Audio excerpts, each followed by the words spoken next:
Okay, the time is now 6 p.m. Our regular City Council meeting for April 15, 2025 is now in session. First on the agenda is Councilmember Brown will lead us with the opening prayer and the pledges of allegiance to the flags of the United States and the state of Texas. Please rise.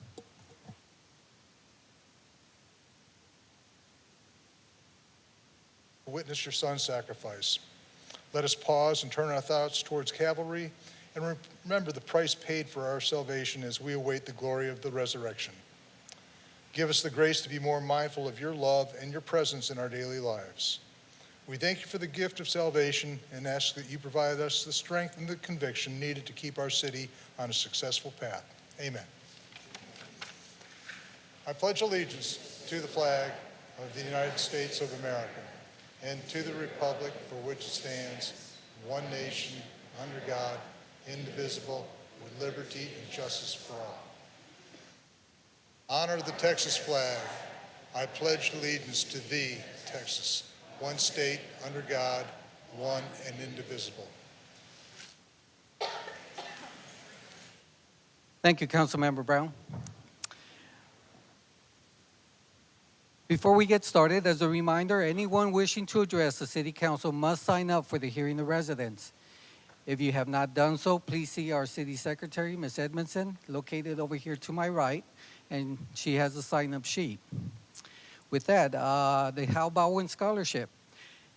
Students who are participating in the Hal Baldwin Scholarship are required to sign in on the sheet located in the back. If you have any questions, you may forward an email to sgonzalez@schertz.com. That's SGONZALEZ@schertz.com. We have a few proclamations we're reading today. The first one is the Building and Safety Month, May 2025. Councilmember Watson will be reading the proclamation, and if I could have the participants, please join me up here at the podium.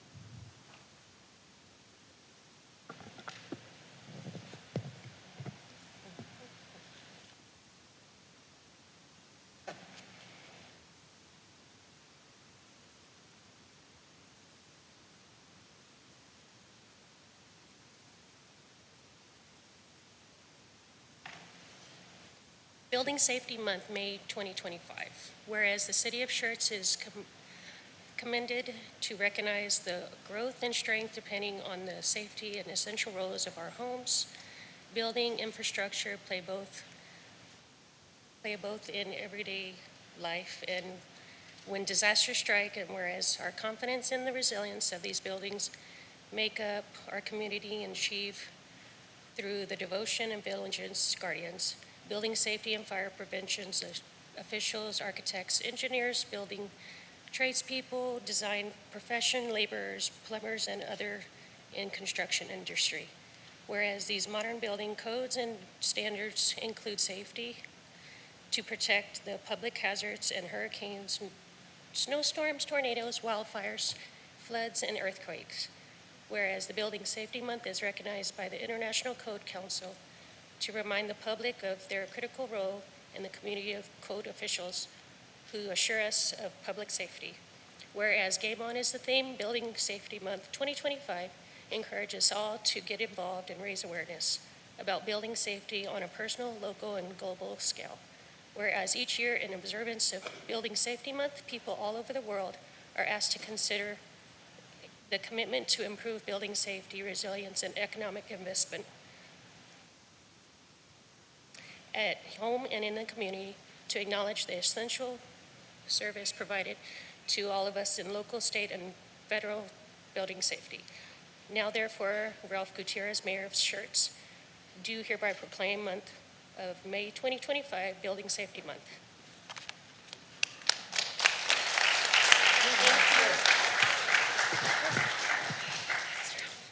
Thank you all. May is our Building Safety Month. We like to practice it all year long. We've got some events planned. We've got to meet the inspector. So anybody who would like to meet an inspector, if you have any questions about the permitting process, about building codes in general, we're going to be at the Schertz Library on the 8th of May from 10:30 to 12 o'clock. So everybody's welcome, everybody's invited. We have a lot of first responders here today. We like to consider ourselves first preventers. So we, through building codes and safety, try and regulate the buildings, the city's adopted codes, trying to prevent these emergencies from happening in the first place, but making buildings more resilient so when something does happen, the buildings can stand up to that. And that's what we do every day. We thank you all for being here this evening.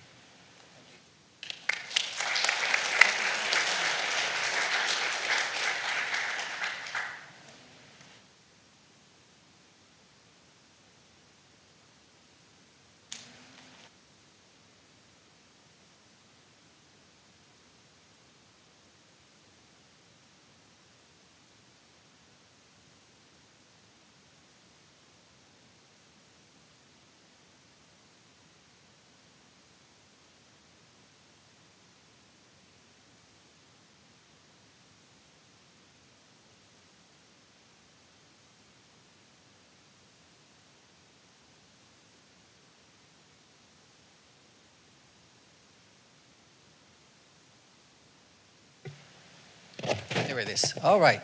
Our next proclamation is the National Public Safety Telecommunications Week, April 13th through the 19th, and Councilmember Macaluso will be reading the proclamation. If you can please join me up here.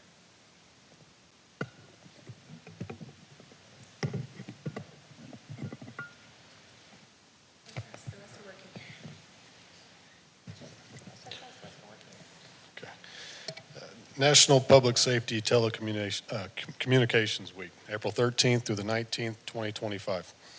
Whereas emergencies can occur at any time that require police, fire, or emergency medical services, and whereas when an emergency occurs, the prompt response of police officers, firefighters, and paramedics is critical to the protection of life and preservation of property. And whereas the safety of our police officers and firefighters is dependent upon the quality and accuracy of information obtained from citizens who telephone the City of Schertz Emergency Communications Center. And whereas public safety telecommunicators are the first and most critical contact our citizens have with emergency services, and whereas the Public Safety Telecommunicators Department has 16 employees, 1 communications manager with 20 and a half years of experience, 4 shift supervisors with a combined 53 years of experience, and 12 communication officers with a combined total of 25 years of experience. And whereas the public safety telecommunicators for the City of Schertz answered approximately 100,000 calls in 2024, from which 85,000 calls were for service for Schertz and Cibolo Police Department, Schertz EMS Department, and Schertz and Cibolo Fire Department, and 86,000 TCIC computer transactions. And whereas public safety telecommunicators are the single vital link for our police officers and firefighters by monitoring their activities by radio, providing them information, and ensuring their safety. And whereas the public safety telecommunicators of the City of Schertz have contributed substantially to the apprehension of criminals, suppression of fires, and treatment of patients. And whereas each dispatcher has exhibited compassion, understanding, and professionalism during the performance of their job in the past year. Now, therefore, be it resolved that Ralph Gutierrez, Mayor of the City of Schertz, proclaims National Public Safety Telecommunicators Week, April 13th through the 19th. Should be 2025 on here, a typo. We encourage all citizens to join us in honoring the men and women whose diligence and professionalism keep our city and citizens safe.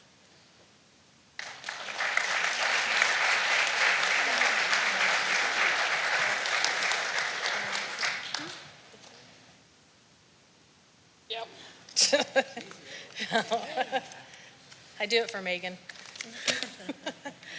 All right, so this week we are taking a moment to celebrate our dispatchers, the ones who answer the call when someone's worst moment begins. They may not wear a uniform or ride in a fire truck or ambulance, but make no mistake, their job is critical. Their work is everything, because behind every emergency there's a dispatcher who made sure help arrived. And for that, they deserve more than our gratitude. They deserve our celebration. I know firsthand the relentless pace, the unpredictable calls, and the heavy weight of responsibility that comes with being the calm in the chaos. It's a job where perfection isn't possible, but it's still expected. A job where short staffing, chaotic schedules, and nonstop calls can stretch even the most seasoned dispatcher to the edge. And yet, in spite of it all, our dispatchers show up with professionalism, with grace, and with the strength that's often unseen. They manage the panic, they navigate chaos with skill, steady frantic voices with calm, and coordinate life-saving responses, all from behind the scenes. They may not always be seen, but it's our duty to ensure they are never forgotten. I am so thankful for our team, their dedication, their sacrifice, and their compassion. It does not go unnoticed, and we would be lost without them. Thanks.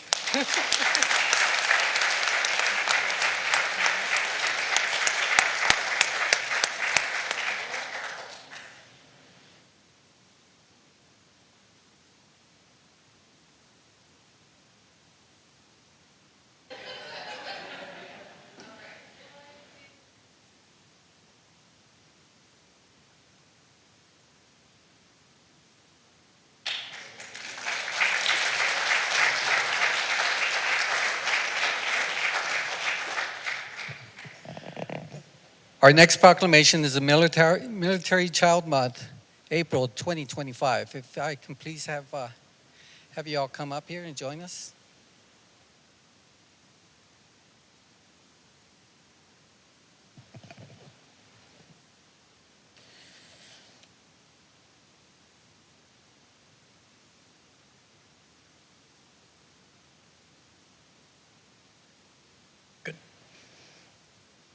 April 2025 is Month of the Military Child, and April 15, 2025 is Purple Up for Military Kids Day. Whereas the City of Schertz will observe Month of the Military Child during the month of April 2025, and on April 15, 2025, Purple Up for Military Kids Day to honor military families and their children for the sacrifices they make and the unconditional support of our armed forces. And whereas nearly 2 million children in military families face unique challenges, including frequent moves and family separations, these remarkable young people demonstrate incredible strength and courage while adapting to new schools, making new friends, and supporting their families, service to our nation. And whereas the City of Schertz, along with the Texas Education Agency, are committed to ensuring military-connected students are supported in our schools and various programs, as our men and women in uniform focus on the challenges and missions they face in the line of duty. And whereas in the month of April, citizens can show their support for military children and appreciation for their strength and sacrifices by wearing purple, which represents the blending of the colors of the 5 branches of the armed forces. Now, therefore, Mayor of Schertz, call upon all citizens of the City of Schertz and upon all patriotic, civic, and educational organizations to observe the month of April 2025 to be the month of the military child, and April 15th, 2025 as Purple Up for the Military Kids Day.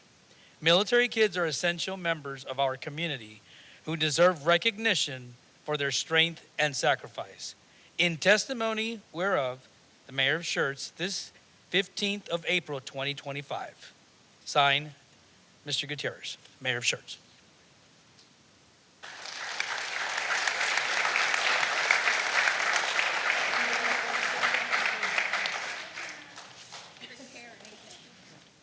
Okay.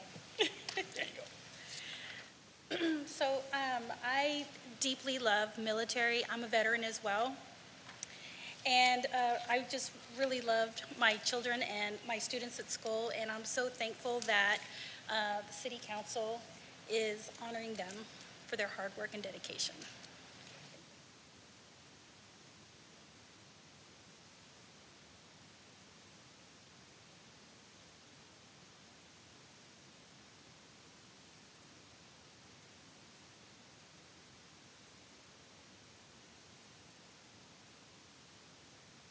Seven different moves.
Our next proclamation is the International Firefighters Day, May 4th, 2025.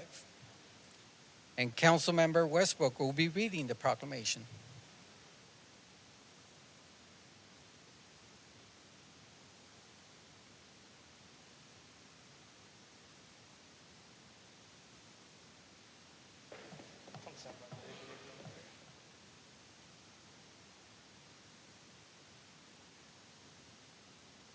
International Firefighters Day. Whereas firefighters dedicate their lives to the protection of life and property, and sometimes that dedication is in the form of countless hours, volunteers over many years. In others, it is many selfless years working in the industry. In all cases, it risks the ultimate sacrifice of a firefighter's life.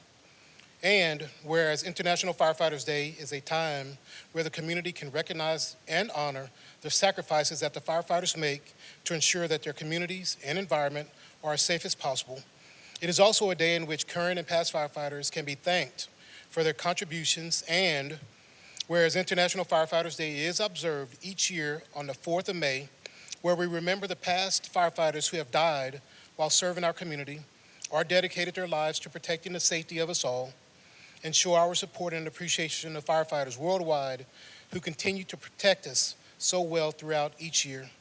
And whereas, hailing from all walks of life, there are our mothers, our fathers, our brothers, sisters, aunts, uncles, grandparents, neighbors, and friends.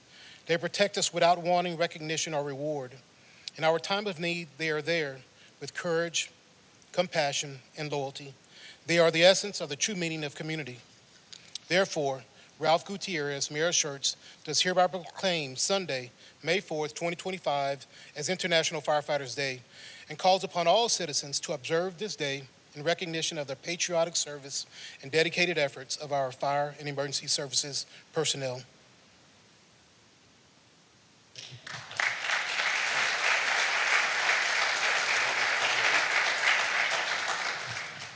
I think the proclamation says it very well. There's not much to add to that. As we take a moment this evening to acknowledge it, I hope everyone will take a few moments on the 4th to recognize all those around the world in the fire service that serve. They do it faithfully, they do it lovingly. Additionally, for all those that have lost their lives, take a moment to pray for them and all those that served on 9/11. Thank you.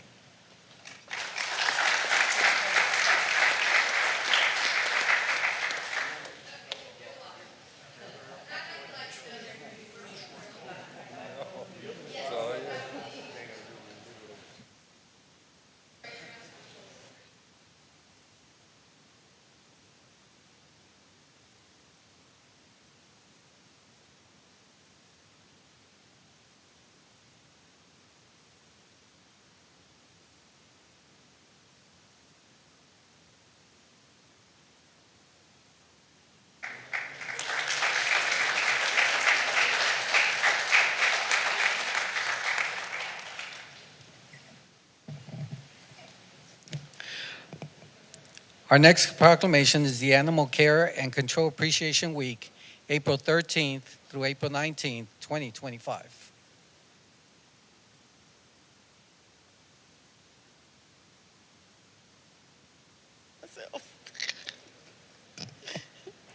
Come on over, don't be shy.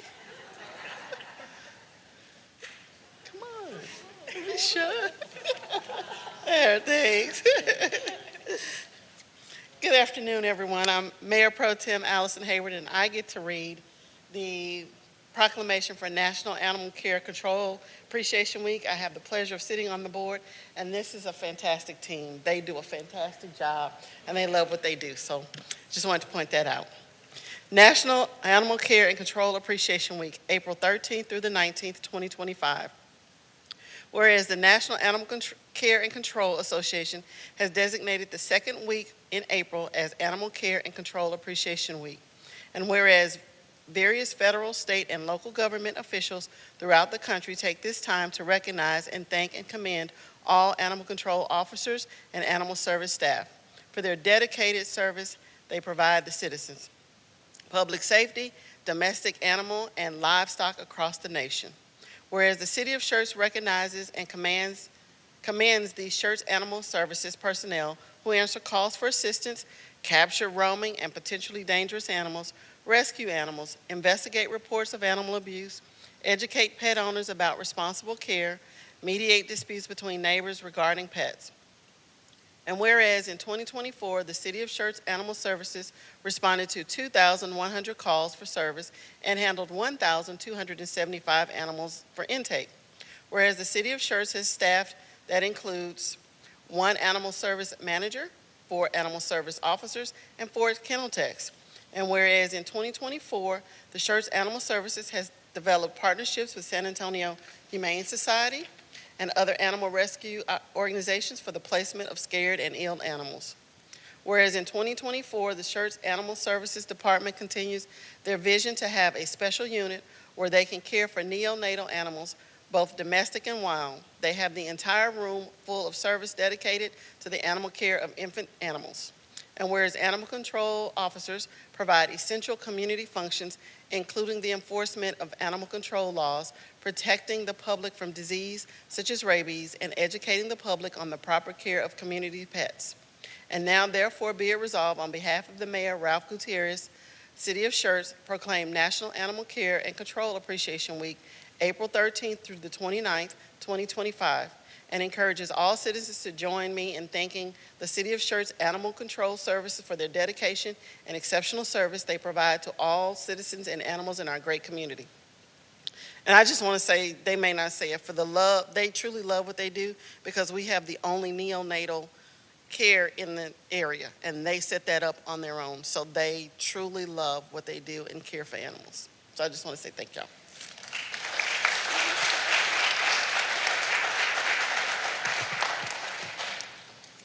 To lower it. Oh, let me get out my. Well, thank you for the kind words, by the way. The Animal Services team is the most passionate, dedicated, and hardworking group of individuals that I've ever had the privilege of leading and working beside. Their education, knowledge, training, and skills have set the standard for a higher level of professionalism within the animal control profession. Animal Services officers and kennel technicians capture and care for hundreds of animals a month, many of which are riddled with disease, scared, fractious, and very difficult and dangerous to handle. They work tirelessly as a team to eradicate animal-borne diseases, rehabilitate orphaned and abandoned animals, and protect our community from dangerous animals. I think I can speak for the whole team when I say that we are all so blessed to be able to do one of the most special and unique jobs, which is animal control.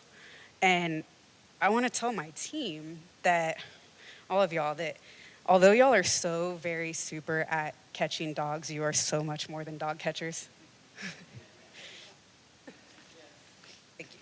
I think I seen horses back there too, and They're really good at yeah, skunks. Just don't get sprayed. But I just want to say thank you all so much. I still have Mr. Casanova. I renamed him, Mr. Bailey. But yes, those it's not just kittens and puppies. It's more than that. And I just want to say thank you all. They are part of our family. Our pets are, so appreciate it. Let's take a photo.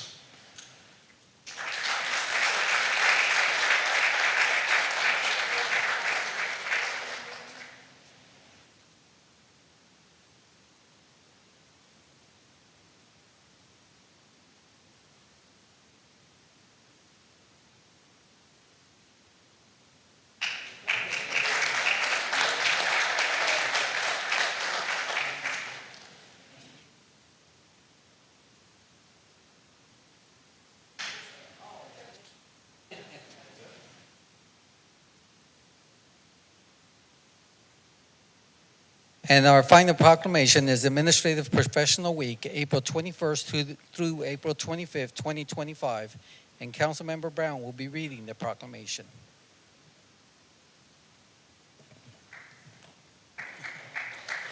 Thanks. Come on up.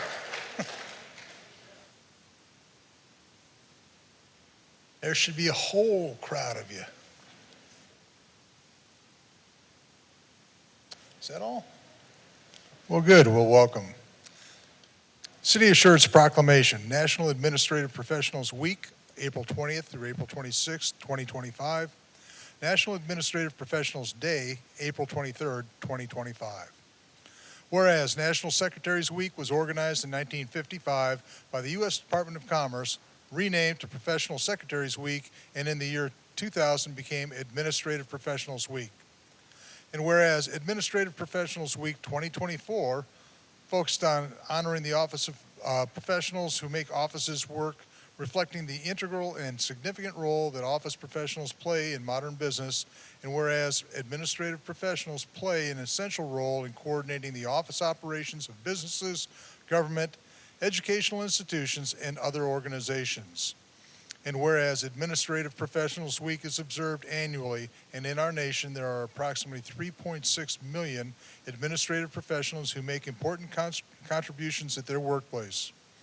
And whereas the City of Schertz administrative professionals have a combined total of over 100 years' experience, and whereas the work of administrative professionals today requires advanced knowledge and expertise in communications, computer software, office technology, project management, organization, customer service, and other vital office management responsibilities, and most importantly, have the willingness to learn and accept new challenges.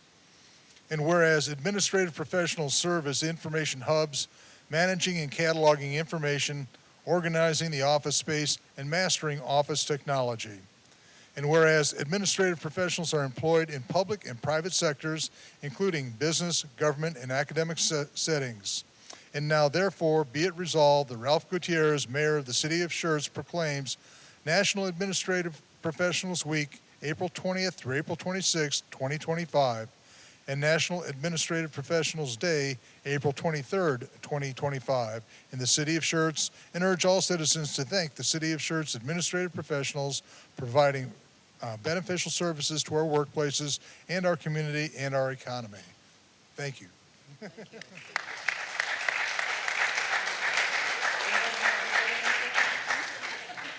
What? I think we have a proclamation One for everybody. each one of you. Grab some, and I'll grab some. You grab those, I'll grab those. There you go. Okay, so I'll say something.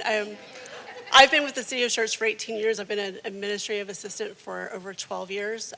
I love everything that I do. I do a little bit of everything. I feel like it's our jobs to make the department run smoother, make our bosses and our coworkers make their jobs a little bit easier. And that's what I set out to do when I go to work in the morning. And I know that these fine people next to me do the same thing. So thank y'all for all of y'all's support.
Okay, we'll move on to city events and announcements. Announcements of upcoming events.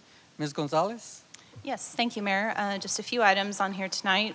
First, next Tuesday, April 22nd, will be the volunteer banquet for the board, committee, and commission members.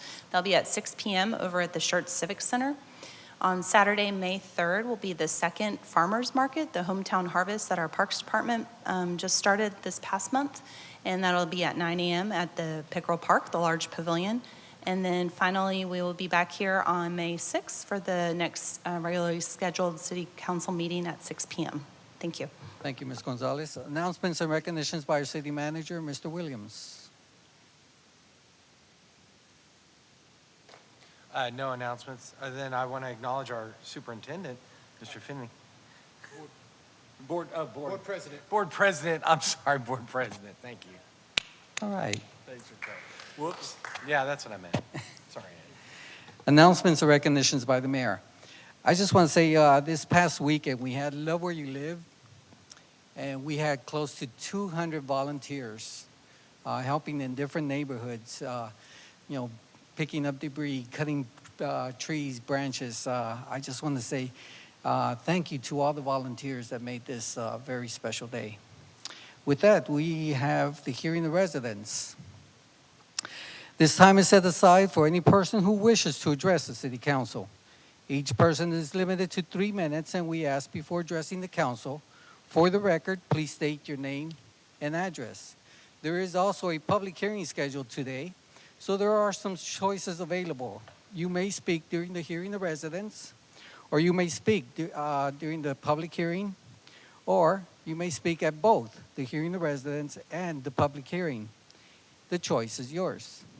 Mayor Pro Tem, please call our first speaker. Mr. Steve Schwab.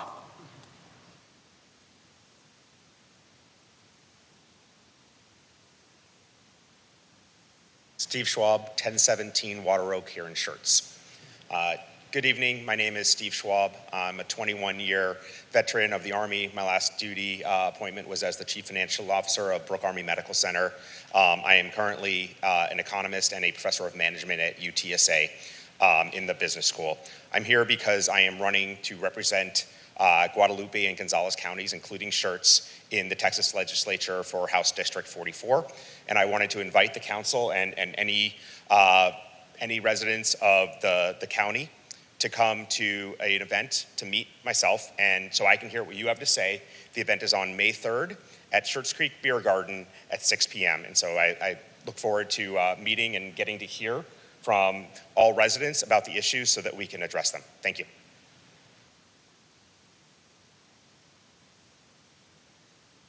Mr. Brent Bolter.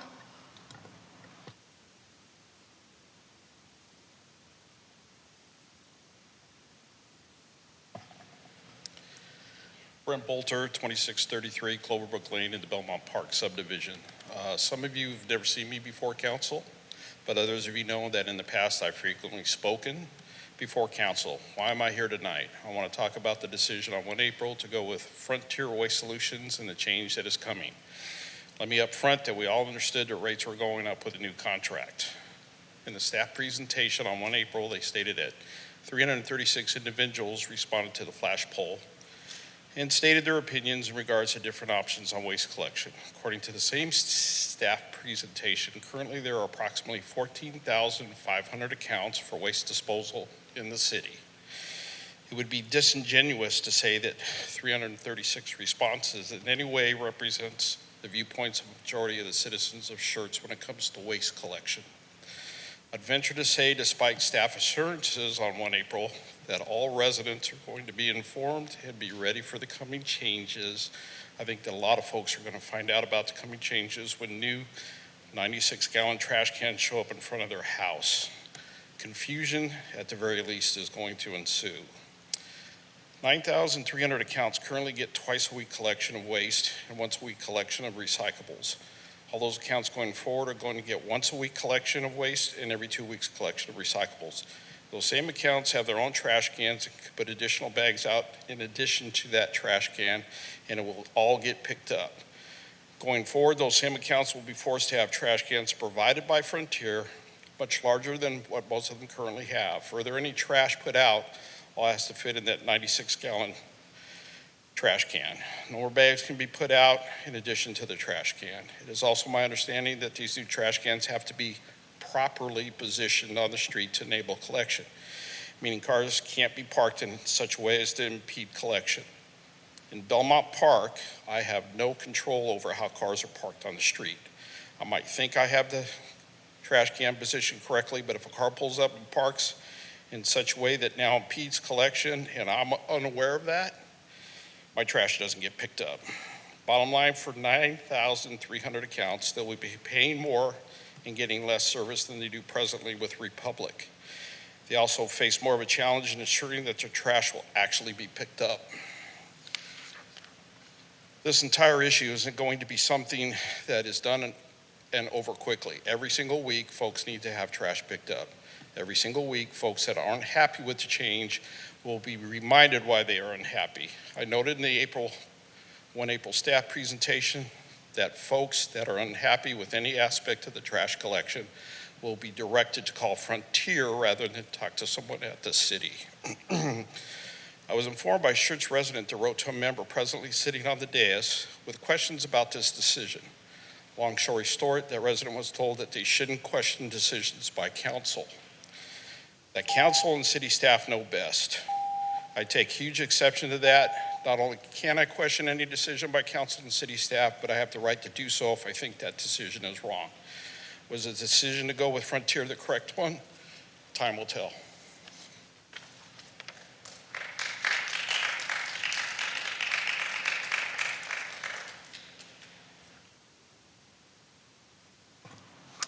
Mr. Dana Eldridge.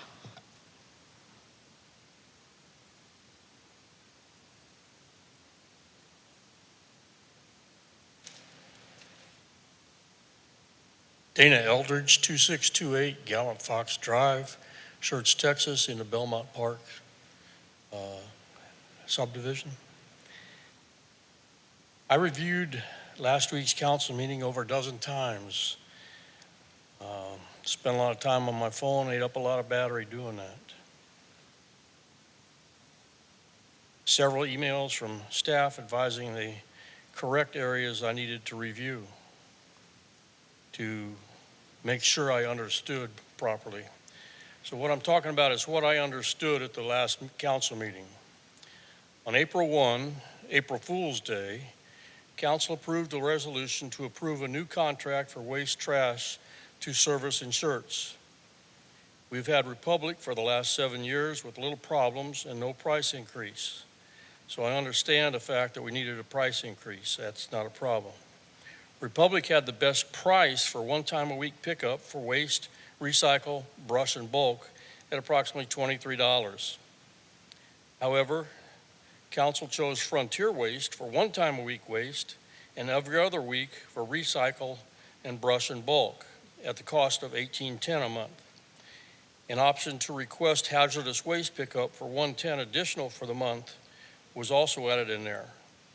It was told us the cost will rise annually based on the consumer price index, whichever is more. If it's more than 5% for consumer price index, it'll only go up 5%. So that's something. Immediately after the vote on that resolution about the new contract, Mr. Walters presented to council that the cost would be $19.20, not $18.10. Everyone is going to be charged for the hazardous waste, whether you requested it or use it. Not one member of council questioned this. Nobody raised their hand when it was quoted as $18.10 in the first resolution, and then he came up and said it needed to be amended to $19.20. Not one of you questioned that. He stated that the previous resolution would need to be amended. It was not. To me, that meant that the ducks were not all in a line properly for this. Third thing that I came up with or found out was that in February, Frontier joined our chamber. Following council's approval of Frontier, the chamber posted a notice thanking them for sponsoring the chamber's core leadership trip to Austin in March. They did that. The chamber was quite in support of the presentation by staff. Must have been because they knew their trip was being paid for. We've had pre-budget meetings around our city for several years. Would have been nice if we'd had something like that in regards to this waste pickup. Guess my time's up. Normally I don't use that much time, but I'm a little disappointed that nobody raised their hand to question the difference in cost. $13 is not that much.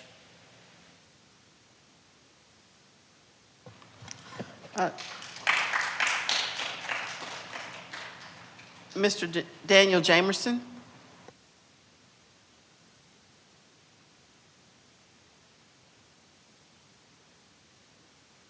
Good evening, Daniel Jameson, 1001 FM 78, Post 8315, the one with the nice little, beautiful M60A1 tank sitting out front with the howitzer. But if you're hungry, you want to come see that tank and the howitzer on Saturday between 8 and 11 and get a nice big breakfast. All your eggs to order, bacon, sausage, hash browns, biscuits, gravy, biscuits and gravy, waffles, coffee, all you can drink, orange juice, all you can drink, water, all you can drink. In case you're hungry, come spend $10, support your local veterans. And I know most of y'all on council are veterans. So this is for you guys. You guys come out and get you a good meal and see what your fellow veterans are cooking up. And then the other thing too, the 96-gallon trash can, I think that's overkill. Bring it down to something smaller, be better for the community. Thank you.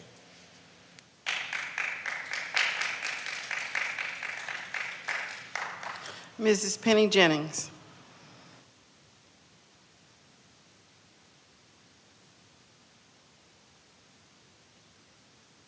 Good evening, Mayor, Council. Penny Jennings, 2501 Hourless Oaks, Schertz.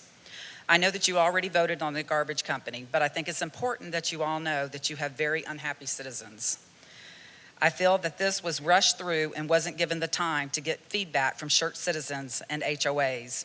I think the survey that ran a couple of days did not represent the citizens of Schertz. Picking the cheapest option, taking away one garbage day and one recycle day was not a great comparison to what many of Schertz residents had. One of the things that wasn't looked at was that so many people have lawn bags that are put out weekly that will now have to be held on to for 2 weeks and then carried to the curb for pickup with Republic. They picked up our lawn bags twice a week, which is 2 times a week. Seems to me we will now be paying $19.20 a month with Frontier Waste when there was an option paying $22.77 a month with Republic Waste for weekly pickup for trash, recycling, and brush. In the video of the council meeting on April 1st, it said that most people wanted twice a week pickup but didn't want to pay for it. Just wasn't a true representation of the citizens, in my opinion. We all knew and expected for the cost to go up, and I think it was known from the beginning that we were going to have to give up a day of garbage and skip a week in recycling, and outcome of that survey would have been different. This whole garbage situation, in my opinion, feels rushed, and it leaves myself and a lot of citizens wondering if the franchise Frontier was already previously decided on. My husband emailed one of you with his concerns on how all of this was looking to citizens, and this was a portion of the response he received. Insinuating that the council's actions were swayed by the applicant is both disrespectful and disingenuous. Each decision made by the council is the result of thorough discussion, careful consideration of facts, and a commitment to serving the best interest of our community. Suggesting otherwise undermines the hard work and dedication of those who have been entrusted with the responsibility of governing. With a response like this, it makes me believe that this person feels we don't have the right to question things that we citizens feel aren't right or disagree with. I would ask that council and mayor remember that you were voted in to have a voice for all the citizens of Schertz, not for your personal interest or beliefs. Thank you.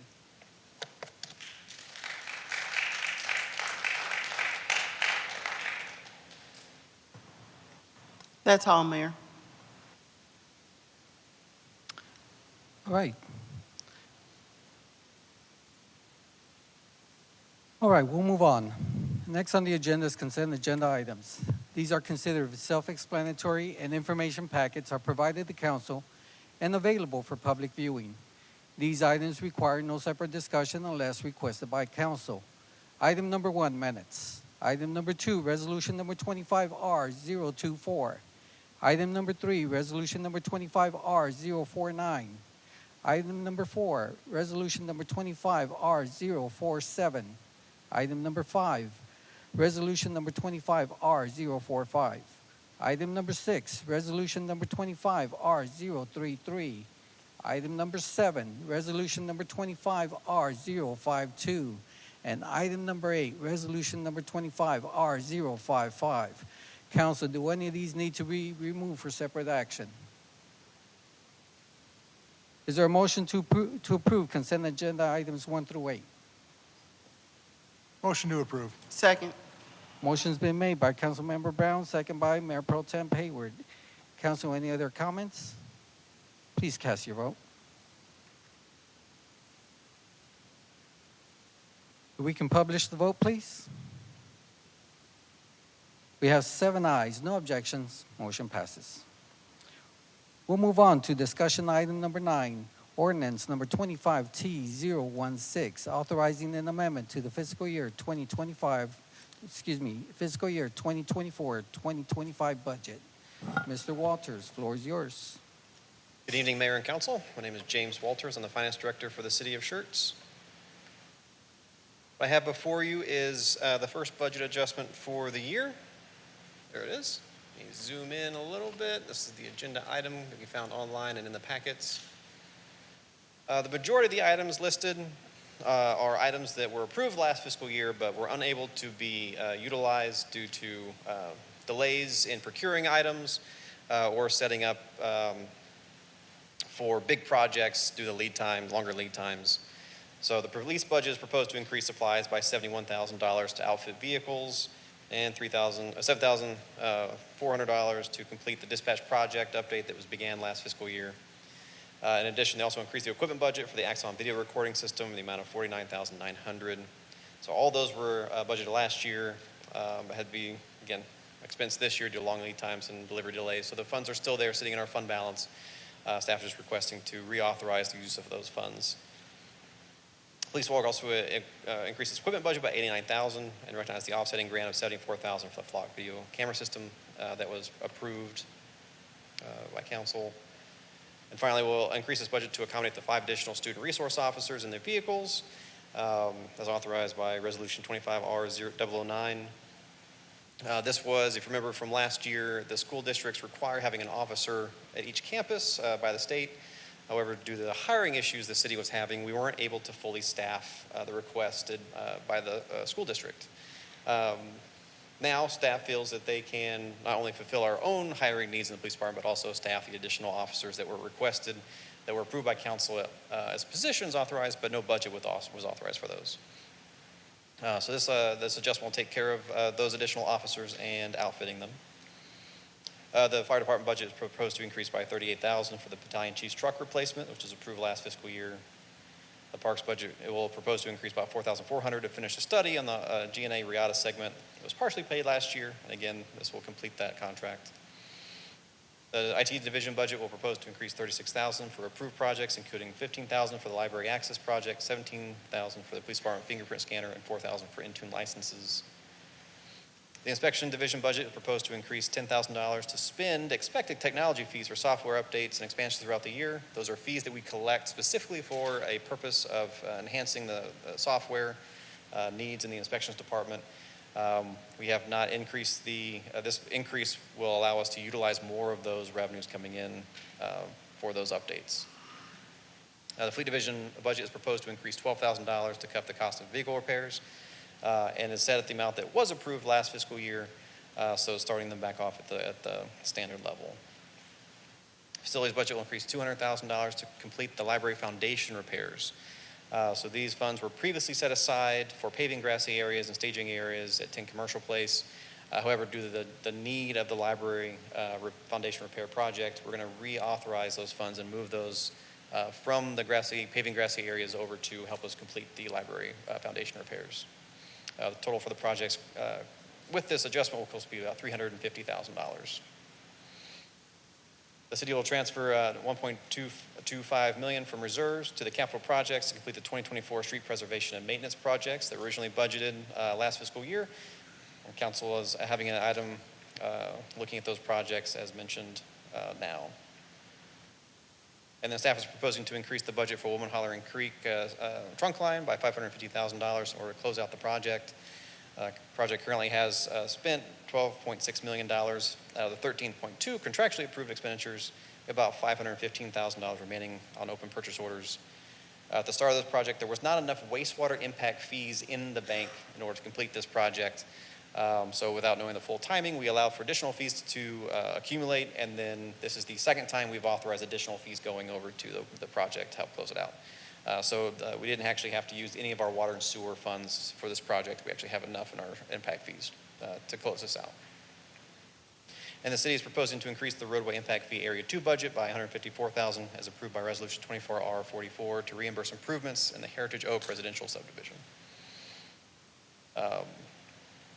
So overall, this budget adjustment will increase the general fund budget by $2.3 million and will offset by $244,000 in reimbursements and $200,000 transferred from capital projects fund. The remaining $1.8 will be funded through the use of fund balance, all approved in the last fiscal year. The fund balance ended last year at $16.2 million, and the general fund was budgeted to decrease the fund balance in FY 23-24 by about $2 million, but only decreased it about $500,000. These funds will cover the budget adjustment as proposed by the city and will stay aligned with its 5-year forecast. The capital recovery sewer fund will increase for $550,000 to transfer out to the Woman Hollering trunk line project, as funds through reserves of $744,000. And again, the roadway impact area 2 will increase by $154,000 and will fund from its fund balance of $848,000.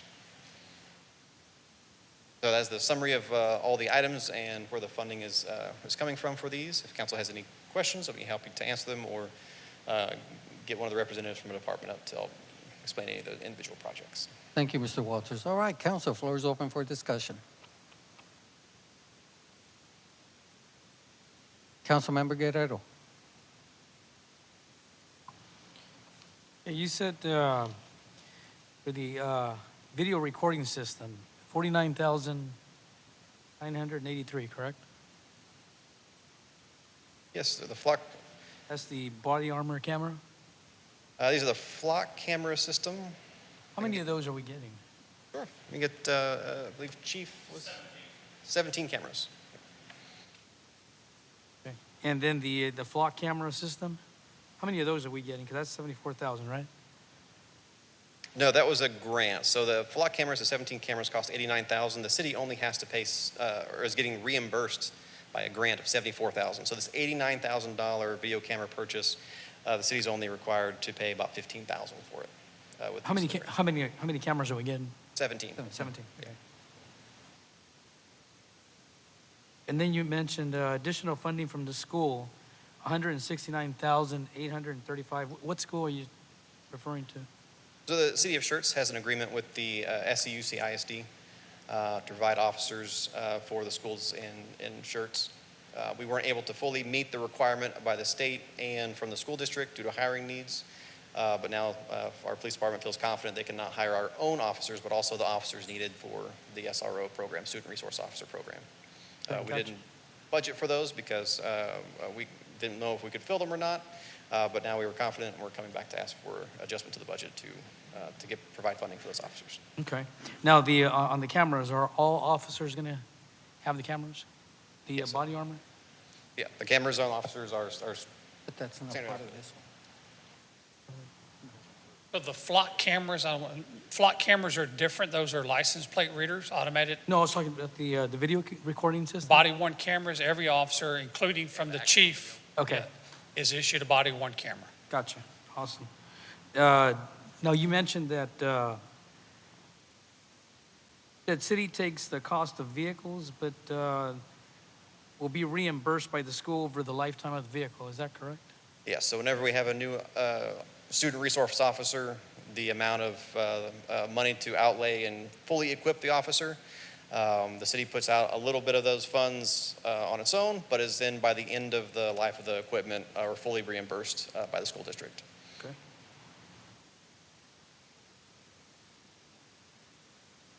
Also, you mentioned going further down, you said increase the budget by $550,000, correct? This is for the Women Hollering Creek?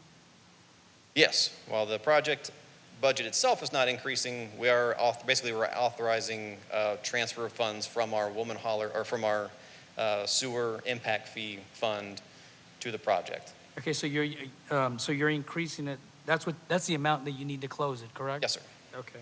And then you said remaining is 515,923? That's what we have outstanding on purchase orders while we wait to wrap up the remaining items, make sure everything's closed out. We have a $550,000 to give us a little bit of cushion, so we don't have to come back and ask you if there's anything that pops up. And any funds that are not spent are just returned to the impact fee fund balance to use for future projects. So we have enough to close the project out, Yes, sir, as our intent. which will be 1,065,923 if you add both of them together, correct? Yes. Okay. I believe I'm looking at it the same way. No further questions. Council, any other comments? Is there a motion to approve ordinance number 25T016? Second. Motion's been made by Mayor Pro Tem Hayward and second by Councilmember Guerrero. Council, any other comments? Please cast your vote. We can publish the vote, please.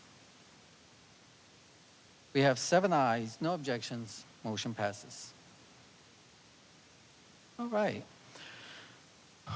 Item number 10 is resolution number 25R021. That will be moved up and will be discussed after item number 16. Item number 11 is resolution 25R005. That item will also be moved and discussed after item number 16. So we'll move on to item number 12, tax incremental reinvestment zone board, the TERS appointment reappointments. The chair would like to make a motion to appoint Mr. Dimitri Heron to the TERS board, replacing the expired term of Mr. Gary Inman. Do I have a second? Second. That Councilmember Davis? Okay. Council, any comments? If none, please cast your vote.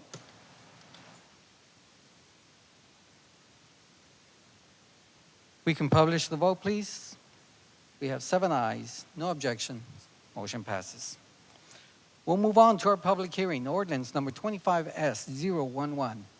Conduct a public hearing and consider a request to rezone approximately 0.4 acres of land from single-family residential district R2 to single-family residential district R6, known as 305 Aviation Avenue, more specifically known as Guadalupe County Property Identification Number 174165, City of Schertz, Guadalupe County, Texas. Ms. Marcus, floor is yours. Good evening, Council, Mayor, Mr. Williams. Ordinance 25S11, a proposed zone change to R6 in Aviation Heights, Daisy Marquez, planner. Here's the subject property outlined in yellow. It is located here along this intersection of Oak Street, and then these are our beautiful baseball fields above Pickerel Park. The subject property is zoned single-family residential district R2. It is currently undeveloped. To the north and surrounding the property, all these other residences are also zoned single-family residential district R2. And then immediately to the south of that property is public right-of-way, Aviation Avenue. And again, we sent out 27 public notices on February 19th, and as of today, we did receive 3 in opposition, but at the Planning and Zoning Commission, we did get cleared up that they were kind of confused about the zoning, and they thought it was multifamily, but it's actually single-family. A public hearing notice was posted in the San Antonio Express, and a sign was placed by the applicant. And again, the applicant is proposing to go from a single-family district R2 to R6. And kind of just an explanation of the situation that's happening here. The Aviation Heights subdivision is one of the oldest subdivisions in Schertz. As you can tell, this is the actual plat. It was platted in 28, and Schertz wasn't even incorporated, or it wasn't incorporated until 1958, so this plat is actually older than the city of Schertz. And as you can tell, the subject property that we're discussing tonight is actually outlined in red, so it's made up of multiple lots. This property was actually replatted more recently. And as you can tell, it actually makes up 5 lots of the original Aviation Heights subdivision, and it created Lot 61.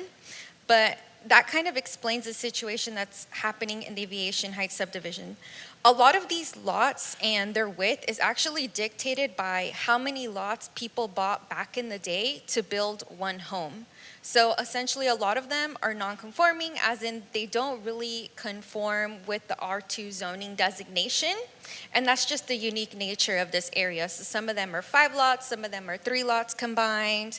They weren't, properly replatted like this lot did to, sell and have someone build. But that's just the situation and the nature of one of the oldest subdivisions in Schertz.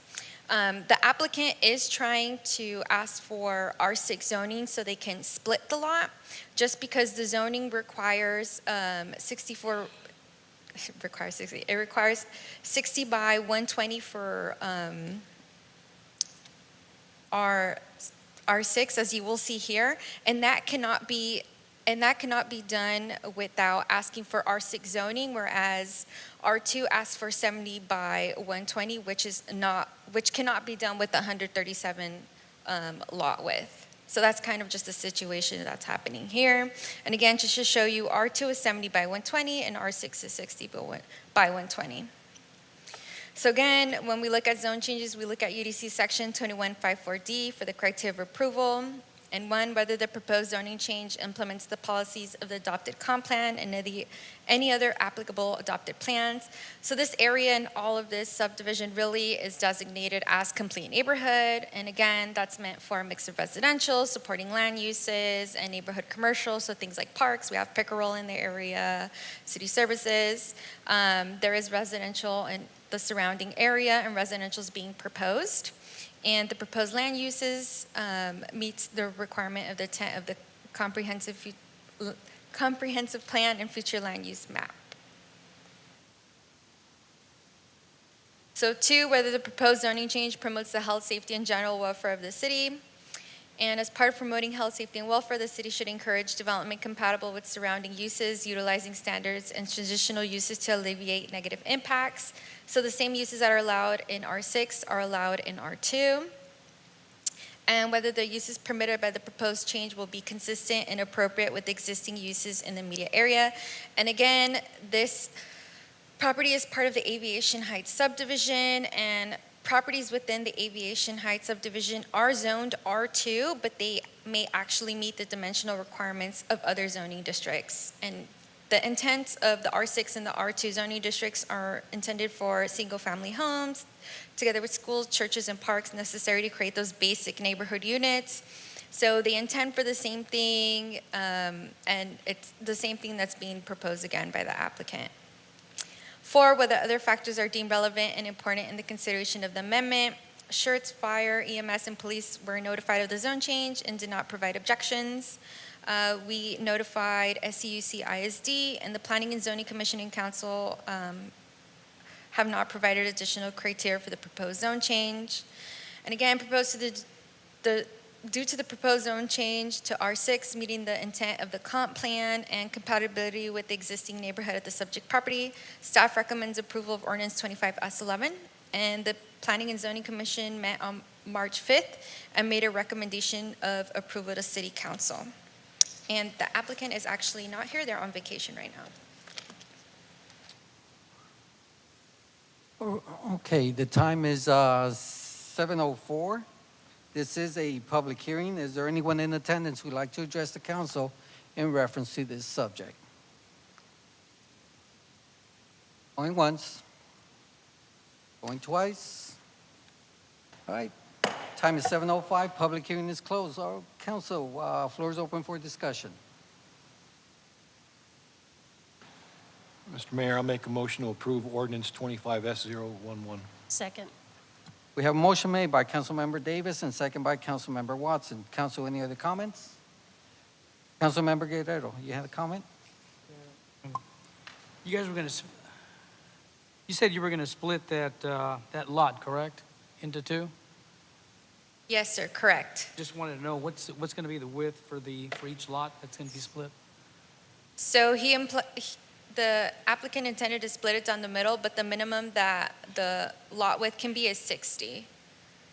And it's about 137 right now. Okay. All I have. Any other comments? Council, please cast your vote. We can publish the vote. We have 7 ayes, no objection, motion passes. All right, we'll move on to our workshop. We have item number 14, our workshop on the April 2025 quarterly streets update. Good evening, Mayor, Council. Robert Martinez, City of Schertz, Public Works Streets Maintenance Supervisor. Going to give you an update. But before I start, I have to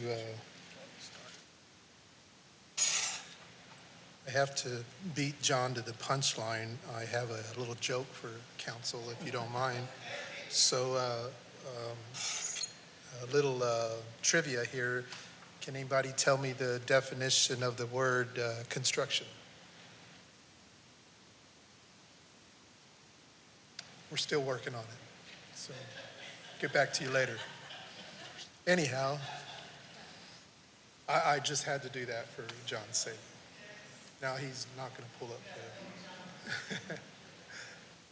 Okay. Figure out how to use this.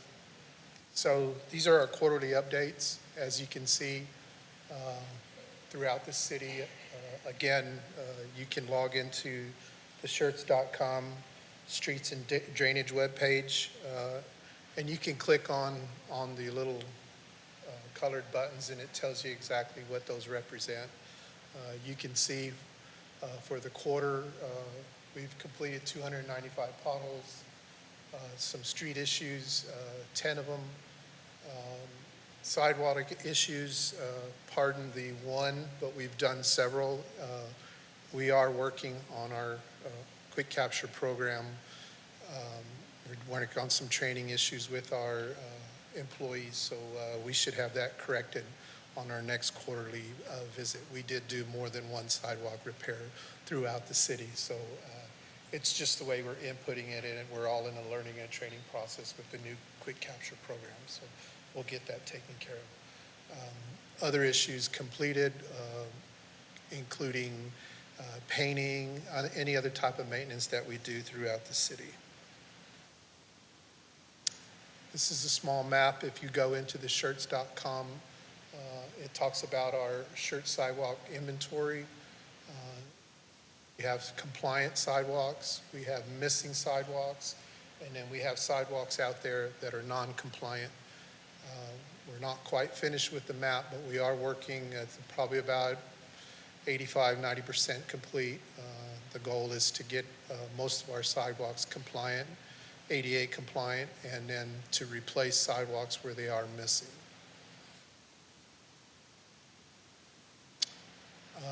You can see our crack seal program for this year. We've completed 4.46 miles of crack sealing throughout our streets. You'll see some of the streets that were completed. We did include here some of the streets that were on our CIP program because that is part of the street maintenance that we have out there. Some of these streets were part of the slurry seal program that is currently going on. So we included those streets, the mileage that were done before the slurry seal was applied. The Woodland Oaks area, you'll see the definition in 3009 to the Cibolo city limits. That would be in the Greenshire neighborhood. Went in there and we did some crack sealing because we wanted to go in there to do some updated painting for the bike lane and the center line striping. Moving on, you'll see some of the street issues, some of the pictures that we included. Street repairs, Bell North, Triton Drive, Cibolo Valley Drive, Winkler Trail. We did some patching on El Bell Road, and then we did some work on Schertz Parkway. see the UPM pothole material that we use. The UPM stands for a unique paving material. That's what we currently use for all our potholes, other than the hot mix material that we use on our new pothole patch truck. We purchased 108 tons of that hot mix used in various areas. You can see some of the completed jobs we've done. One of the jobs that we did was behind the municipal complex, where Parks Department renovated the new restroom. We were going to do a little patch job, but we decided to go ahead and pave that area, and it enhanced the renovation to the restroom that's back there. It came out pretty good. So looking over to the right, you can see some of the street striping that we've done through the quarter. We were at the Windy Swan Park painting. They required a handicap because of the renovations to the Windy Swan Park. It requires a handicap parking space, a van accessible as well. So we went in there and did the markings and repainted it for them. And then we also did some painting again on Greenshire, on Woodland Oaks Drive, and Oak Street was a request through the TSAC for some bike lane painting because it was faded. We updated the no parking signs on Oak Street as well, and then we painted the center line striping. We do have a program in place that we're working on. It'll be hopefully in our next quarterly update of street signs that we currently update. We are working on a program where we go in yearly to try to replace worn, defaced street signs in every subdivision, and we are currently working on that program dependent on budgeted dollars that we have. And we are updating, you'll see us pulling the poles out because we are not quite MUTCD compliant with some of the old posts that are currently in the ground, and we are updating those as well. Any questions in regards? Council, all right. Councilmember Westbrook. Yes, sir. Robert, right? Yes, sir. Okay, good deal. Is the joke under construction? Or is it a finished? That's part two at the next quarterly It's part meeting. two. All right.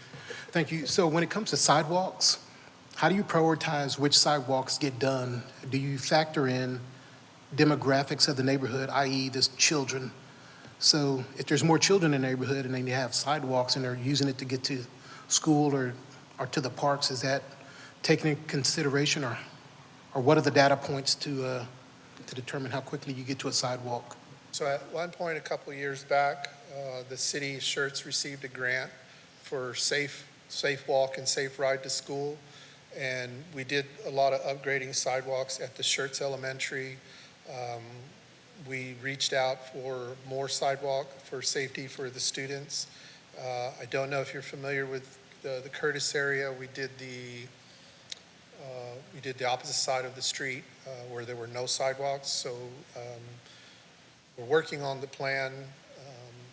Get a lot of calls for sidewalks, and it's not just missing, it's for repair. So we try to prioritize when we go out and look if it's definitely a trip hazard, or if somebody's gotten injured there, we address those as much as we can. We have an extensive list of sidewalks throughout our city. We try to address them in an orderly as we get the calls, and they're usually through the Web QA 311. Thank you, sir. Council, any other comments? Any other questions? Thank you all very much. Thank you, Robert. Next, we have item number 15, the April 2025 drainage. Mayor, I apologize. We split this in two parts, with Public Works doing part and engineering doing the other part, so I think Robert may have shortchanged John by indicating the whole thing was done, whereas only the first half is done. So we're still under construction? We're still under construction with our presentation. Okay.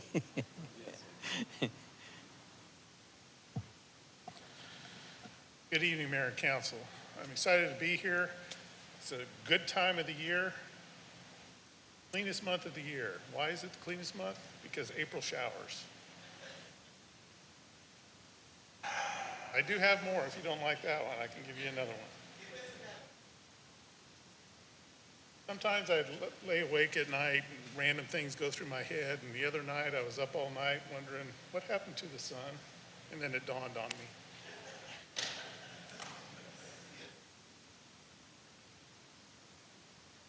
Right. I'll start off this evening giving you an update on the 2024 SPAM projects.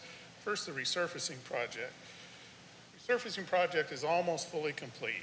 We actually have all the slurry seal down on the ground. We're just waiting on some cleanup, some patching, and then some striping, and that project will be fully complete. It's expected to be complete by the end of the month.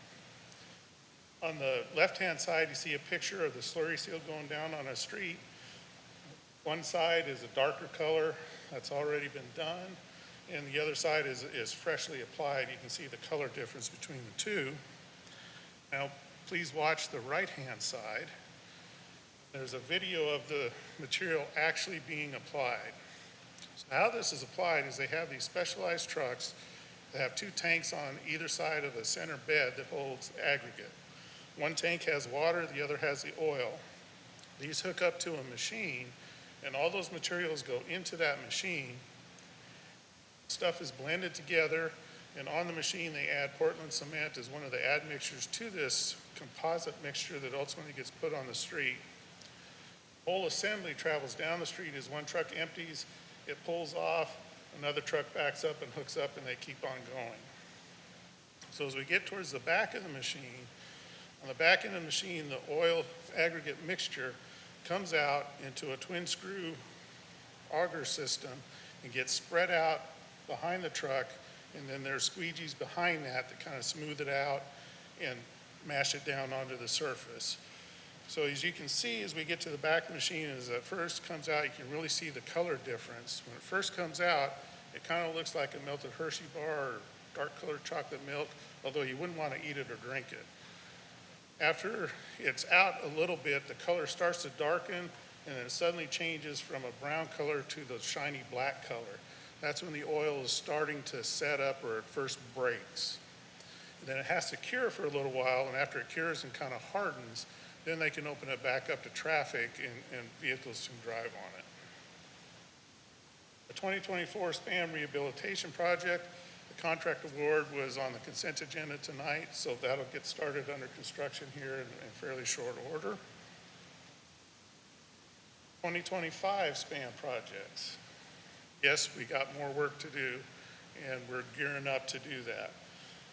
For the resurfacing, which would be more slurry seal type work like what we've seen, the scope and proposal is being worked on by our consultant. Next month, I expect to have that task order before you for approval. We're going to do streets in the Rio Vista, the Village, and Woodbridge subdivisions. Now, we started out with a longer list, and in order to fit the available budget we have, we're going to have to delay some of those to the following SPAM project. And so there's a list of streets and things that we're going to have to pull out. Now, some of the individual streets like Verde Enterprise, Business Parkway, Mid-Cities Parkway, those were all mill and overlays, which do tend to cost a little bit more. What we tried to do is, as we tried to split up to fit within the budget, we tried to pick kind of the worst of this grouping of streets to try to address them first, so they didn't split or slip from a resurfacing category into a rehab or reconstruction category. We also will have a rehabilitation project. That'll be a separate contract. We'll be doing work in the Kramer Farm subdivision. The streets in that subdivision, unfortunately, are a little past resurfacing. So they're in a rehabilitation category. So we're going to have to rehabilitate those, which means take off the asphalt, cement stabilize the base and material underneath, and put a new layer of asphalt down. So the cost per square foot of that is more, which is why it's a smaller scope kind of project compared to our resurfacing. And I was quizzed earlier today by someone who I won't mention their name about, as we completed our 2024 resurfacing, how many miles a street is that? So lane miles is 15.5 miles. If you do center line miles, it's 6.2 miles. And the reason why one isn't just the double of the other is because we worked on Schertz Parkway, which has 4 lanes. But we have some other street projects or other projects going on. This picture here is a picture of the work efforts going on in the Buffalo Valley South area, which is south of FM 78, 1st Street, 2nd Street, Church, Lee, and Zool. This is a picture taken on Zool showing some of the new sewer line that's being installed. We're replacing the sewer line, water line, and then we'll be rehabilitating all the streets. So if you look at this picture, it's kind of a little bit deceiving. That sewer line is actually about 10 feet deep. So this isn't a simple matter. We just go in and take a couple of scoops with the Traco, and we're deep enough, we can slap the pipe in the ground and go. It takes a little bit more effort than that. They have about 10% of the total amount of sewer line in the entire project in the ground right now, as well as a couple of manholes. So they're making progress. Now, what to expect on this project in the future is a second crew is going to come in probably next week that'll start doing water line replacement. So how they're intending to do this is the sewer line work's getting out ahead. The water line will come in and they'll start replacing the water line on the same street. After both of those are done and tested and have passed testing, then another crew will come in and they'll do the street rehab. So they're not going to do all of the underground utilities, leave the streets all torn up and wait till all that's done to start doing the street work. They're going to do it more in like an assembly line fashion. Schertz Forest. That has a water line replacement, and we have some resurfacing and rehabilitation of the streets in that subdivision. The design's underway on that. They've already done the field survey work, so they're cranking away on the design. We expect to have that under construction later this summer.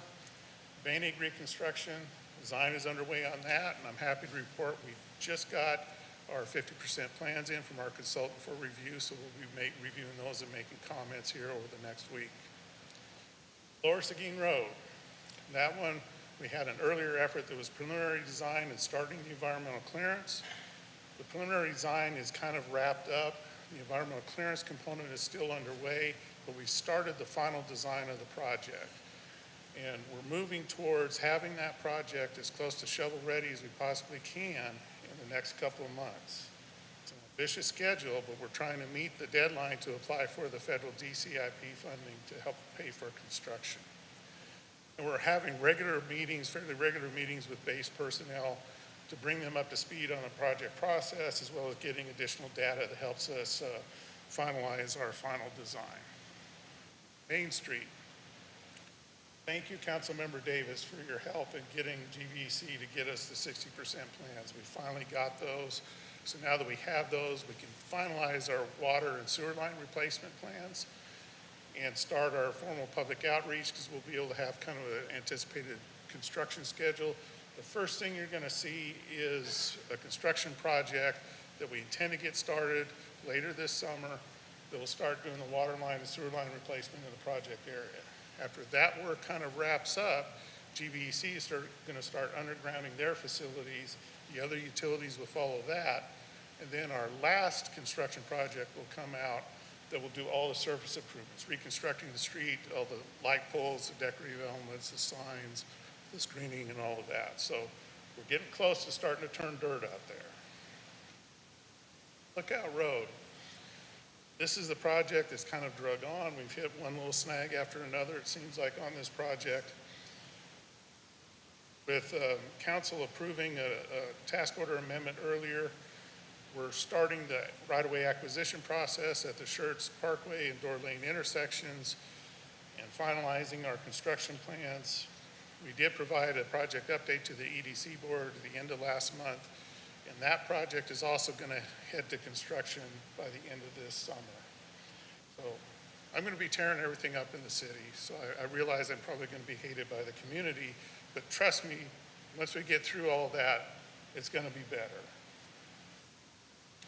The last project I wanted to give you a quick briefing on is the FM 3009, FM 78 overpass. It's a TxDOT project that we've been kind of coordinating with them. TxDOT is still refining the project schematic. What we say is schematic is kind of the preliminary, outlining the footprint of what we need to have for this. It helps also with the environmental clearance, so they're actively working on that.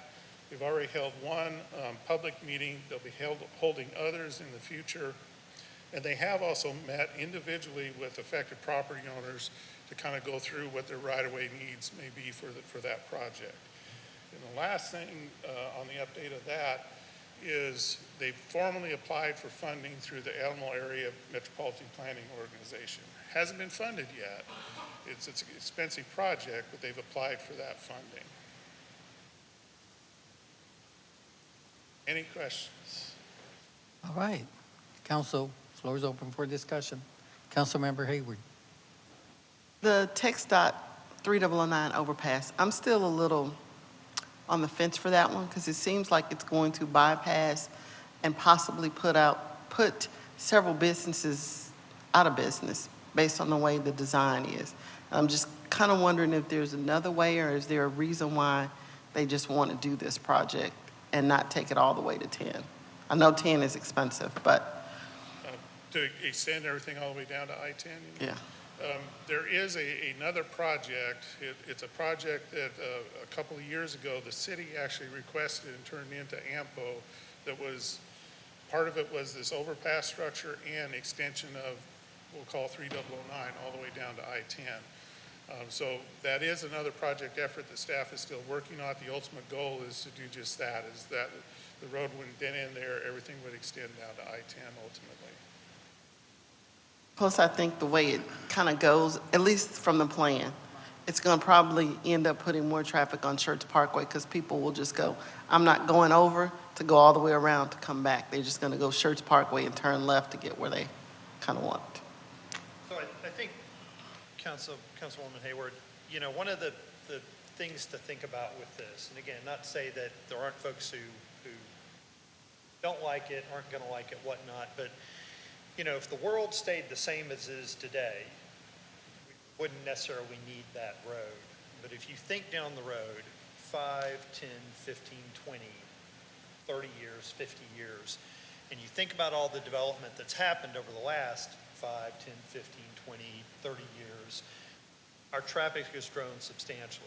Civilos has grown substantially. And so one of the problems becomes, while we look at the road and say, well, it might not be as convenient in some ways as it is today, if you consider the additional traffic that's going to happen over that time period, traffic, if we don't change something, will not be like it is today.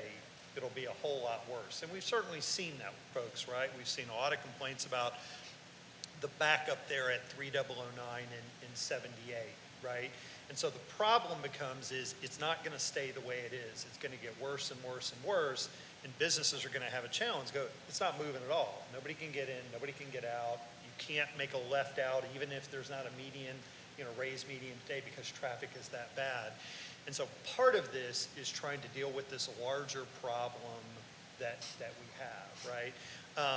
And one of the other big problems we have, and this is where this comes into play, is if you think about it, we really only have one connection between Central Schertz and Southern Schertz today with 1518, and it's offset. If you're coming down 1518, you got to jog over, you got to go under, which is flood is an issue. And so one of the problems that we fundamentally have is how do we deal with needing to move folks quickly? Those are our first responders at times, and so you need those other ways to move folks back and forth. And so while I can appreciate the concern that there are parts of this that seem like they're negatives to what we have today, I don't think the world is going to stay the way it is today, 5, 10, 15. And the problem becomes is if we don't preserve these corridors now, we don't take advantage of some of these things we have now, it becomes more difficult, if not impossible, to do them down the road. You'll have more development, so you'll have more people saying this negatively impacts me going forward. And then it just becomes more of a challenge, more expensive, more problematic the longer we go. So I think that's the challenge we have. It's a little bit like we heard from residents when signals went in on FM 3009, right? It's slowing me down, I can't. But for those folks who are trying to turn out, if the signal was working when it should have been, they were glad to have that signal. And so that would be the thing I would say. And again, I think part of what you've got is the nature of this stuff changes over time. I think also, some of the businesses there are real more destination businesses, and part of the concern is, well, we lose the drive-by traffic. Well, they're going to lose the drive-by traffic when it's a parking lot out on 3009 and 78 as it is. And again, I think today, with the way we do things, a lot of people they know where a business is, they go there over and over, they continue to go there, sort of moving forward. But I agree, it's not without its drawbacks. We will try to minimize those. But again, I think the problem becomes is if you look at Schertz when we're at 80,000 people, if you look at Cibolo when it's what it is, if you look at all of these other areas, that becomes more and more of an issue kind of going forward. Council, any other comments? No, Mr. James, I tend to agree with you. I mean, if we look at back in 1998, that bridge, you can cross it. So half the city would have been cut off from the other half. So it is necessary. We need a separate connection to the south part of Schertz. And that is the fastest growing area that we have right now with so many different housing developments. It really is. You know, the other thing to think about, and again, we talk about just traffic, but you also have the rail line, right? Because we have an at-grade crossing now, when a train comes through, you stop. Again, one of the questions is, do we think train travel is going to increase or decrease? Well, we may think one or the other, but we don't know for sure, and so that becomes a problem as well. It's the ability to get across, and so I think this becomes one of those where it's see the drawbacks in front of us today. We see how they change, the negative with it, but it's often hard for us to envision what things are going to be like down the road, right? I mean, you know, if we think back, the idea when I was a kid growing up in San Antonio and we would drive up to Austin for something, the fact that we're doing this double-decker I-35 next, I would have been like, that's crazy. Because as a kid, you really couldn't see much of Schertz at all on 35, right? And it was still HEB came in and Garden Ridge and things like that. So No, and I also think that when we have the connection, the businesses will have more clientele based on the connections that we made with that 3009 expansion all the way to I-10. Yeah, and I will say this, I think businesses, some of them will adjust, right? Some of them that rely on certain things may say this isn't the best case, best location for me. I'll be honest with that. I think you'll others who come in and say, wait, this works great for us now going forward. And so again, it's rare that we have these decisions that are all good or all bad. Typically, there are pros to them, there are cons to them. We will continue to work with TxDOT to try to mitigate some of the negatives as best we can. But again, part of that is working with TxDOT, part of that is working with UP. And so we will keep doing that because the idea is how can we take this thing that we are going to need and minimize those negatives as best we can. So we are committed to trying to do that going forward. But I think the idea that we can, if we can't mitigate all the negatives, we just don't do the project isn't realistic, and there are going to be people sitting up on this dais when y'all aren't here, when most of staff isn't here, saying, God, what do we do now? How do we struggle with this, I think. Right. So it's tough, though. But we'll keep working to try to minimize the negatives as much as we can. Right. Councilmember Guerrero. Now, when you're saying minimizing the issues, during the construction of this project, will 3009 remain open? So we aren't that far along, Councilman Guerrero. We aren't to the point of having everything fully done, having all the funding for it. So we are not to the point yet of talking about the timing of construction. I can't stand up here and say that 24/7, 365, it will always be open, right? We experience that now with 35 where depending on what time we get out, anybody who's headed south or north, you may be sitting a while and you may be getting off the main lanes. But what I think Councilwoman Hayward was talking about is certainly some of the folks that feel like they have direct surface level access on 3009, they'll have a lot of that traffic that just flies over past them, right? It's a little bit of the drawback we have on I-35 where people who are going past Schertz, they're going to be way up ahead, and even if they look down and go, oh, wait, there's a Las Palapas or a Taco Palenque or whatever it is, they can't get off in time to get there. So there's some of those concerns. It's also the fact that, as proposed now, 3009 as we see it, that connects to 78, The current plan is that to be cul-de-sac and not cross and connect to 3009 or to 78. And that's for a few reasons. So again, we're having contract conversations with TxDOT about what would UP allow or not allow, right? Because they're a big factor in that. And then what happens to the traffic and things like that if you do it sort of going forward. So I think those are the concerns she was talking about. Was not during construction. That's something we'll deal with and is very important. It was what does that look like in terms of accessibility and visibility. Yeah, I was asking during the construction. And that we're just not far along with, so we just don't know. I can't stand up here and say what will or not. I would assume at some point they're going to have to shut some of the roads down. You know, again, like 35, when they're putting on the big pieces crossing 78, they don't want people driving under that. So at times 78 will be shut down. I assume there are probably some times that 3009 might be shut down the same way and rerouted. But again, as with these projects, try to minimize that, right? So even on our own projects, we have developers who come in and say, well, if I can just shut the road down entirely, I can build it much faster. Well, you can, but what happens to people who need to travel on it? So that's something to be worked out as we go forward. Yeah, I'm just thinking because, I mean, traffic's going to be everywhere. And if you keep it open, at least you have the flow going and the businesses also have their business. Yeah, I mean, again, let me say this. I would be very surprised if it shuts down for a substantial length of time. I would, right? But I can't stand up here and say it's going to be open 24/7, 365. I would expect that not to be the case. Again, as an example, when they actually cross 78 with the new kind of crossing, put the pieces down like you're seeing on 35, they're going to have to shut 78 down because they can't have traffic going underneath it. There are also likely some improvements that will shut down 3009. So yeah, there are going to be some times where that is the case, and there's just not really anything that can be done about it. But again, part of what TxDOT does, like they do on 35 and 1103, and even like we did on Schertz Parkway, you muddle through and you manage that, right? So for example, our contractor on Schertz Parkway said, hey, we can knock this thing out much quicker if you let us do this at night. Well, they probably could. It's probably cheaper to do it at night. How many calls do you think you would get from people up and down on Schertz Parkway going, oh my God, it's 2 in the morning, I got some vehicle laying asphalt, right? So it's those balancing things you have to find. No, I understand. I'm just making a recommendation that I would prefer for it to be open as much as possible for the flow to go and for the businesses. Yeah. We would agree with you, yes, sir. We would agree as much as possible, improve that access.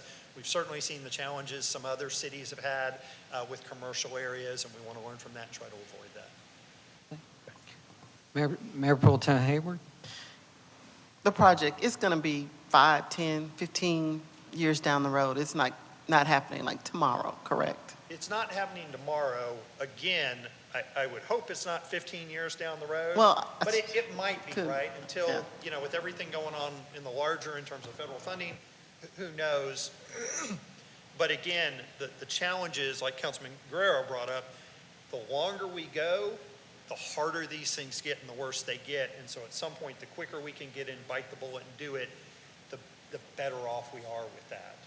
But yeah, it's not happening tomorrow. Council, any other comments? And we are moving on to our next one, right? Okay, item number 15. The April 2025 drainage rate study discussion.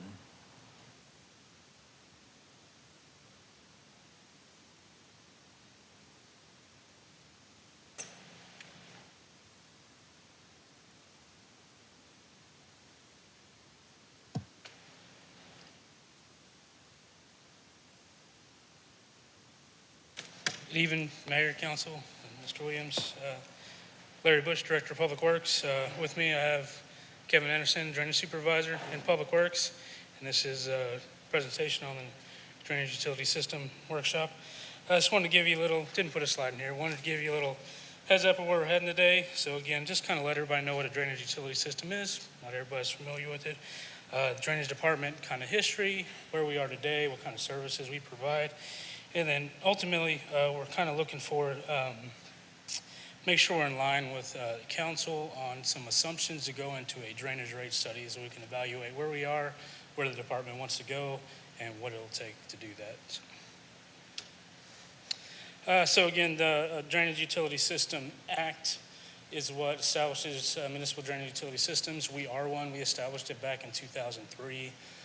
Currently, it's under Chapter 552 of the Texas Local Government Code. I put on here a reference to the old section, so formerly it was Chapter 402. If you look in our code of references, we still have that reference, so that's why I don't put that up there. And just so you know, it's pretty common that most people have the old reference. We looked around major cities. So that's another part of what we want to look at is updates to the code.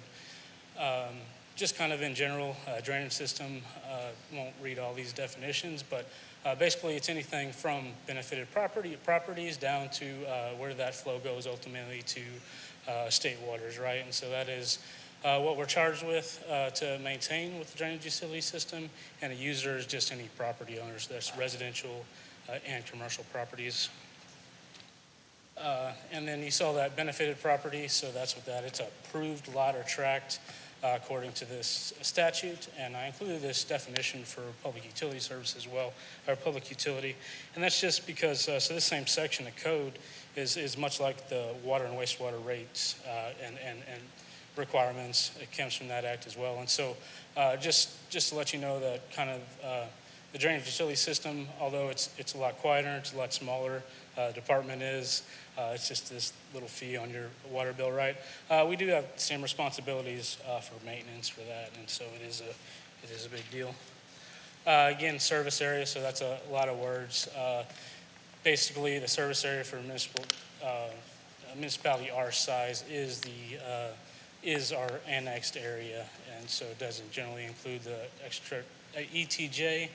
And then I will just say, put that up there to say that obviously we're affected by other drainage utility systems, right? So drainage doesn't follow municipal boundaries or anything like that, and so just kind of how that affects us in different ways.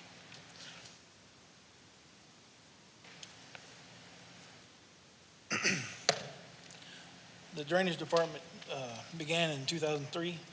It was with a single crew. We had a foreman, myself, and a worker one, Daniel Pequeno. We worked hard to keep up the city drainage infrastructure, maintained with a single 1972 pickup and 2 open cab tractors. Over time, the drainage department grew slowly, adding workers and new equipment, such as enclosed tractors with large shredders to help us keep up with the growing infrastructure. I remember doing 30 to 40 hours of overtime a pay period to try to keep up with just our mowing.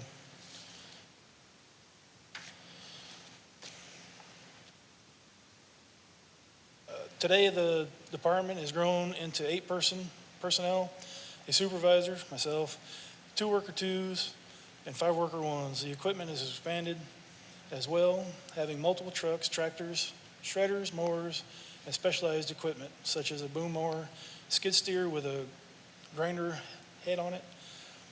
The department continues to provide essential service to the city, maintaining and managing city drainage infrastructure. We're doing a lot better doing our day-to-day jobs, keeping up with it, but we're still having trouble keeping up with our projects. The history of our utility rate started in 2003. The LUE is based on the average lot size in Schertz. The fee is added on to our water bill. And some of our citizens may not know that that is for the drainage department. As we can see, it has been a long time since we looked at adjusting our rates.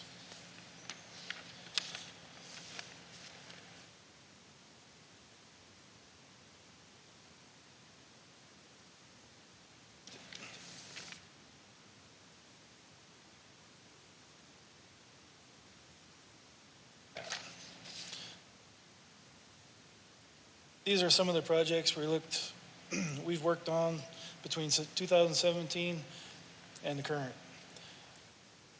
As you can see, the first few projects were funded by the drainage fund, but the last few projects, we dipped into the general fund.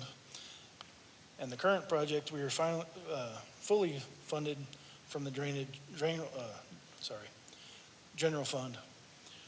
The drainage fund balance right now is $723,000.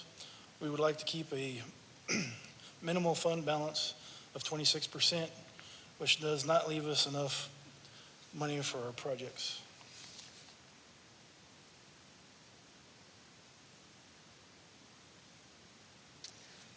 So we talked about one of our goals with this is we're kind of looking at the next 5 years. So I wanted to show you the last 5 years, right, to see where we've been. You can see the first couple of years, our revenues and our budget amount was enough to cover the actual expenses. We plan to do so. The next couple completed fiscal years, we actually planned to spend down that fund balance some, right? And so that was mostly due to capital expenditures, vehicle replacements, stuff like that. And so again, we plan to do so, and that's where we mentioned the fund balance earlier. So about half of that is kind of that 26%, and there's, we've been purposely paying that down just because we've been keeping the rate the same going forward. This year, we plan to do the same thing again.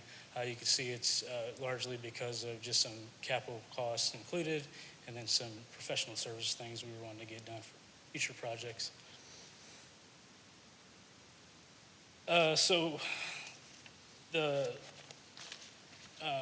Again, one of the goals was kind of just make sure we're in line with council as we go into a drainage rate study. So the goal as a department, I guess, is for this fund to be self-sustaining, right? So talked about the projects happen to be a burden on the general fund as well. And so just wanted to give you a rundown of kind of some of the assumptions that we work towards in this drainage rate study. And again, our goal with the study is to show what a self-sustaining fund would be. And then, of course, we're not setting any rates today. We're not really talking about that. That's kind of once we get this rate study, hopefully, we can talk about where we want to go as a department. So just some of the assumptions on here, again, kind of show existing personnel and O&M budget, and kind of where the department plans to go, right? So we have some, I'd like to expand our personnel so we can kind of take care of those projects more in-house as much as possible as we go forward instead of spending major dollars on capital improvement projects, right? We're kind of behind, so we need to do some capital improvement projects, but I think if we kind of expand our personnel, we can hopefully, we can address more of those going forward, and we don't see in subsequent 5-year periods quite as many major capital improvement projects. We can handle it in-house.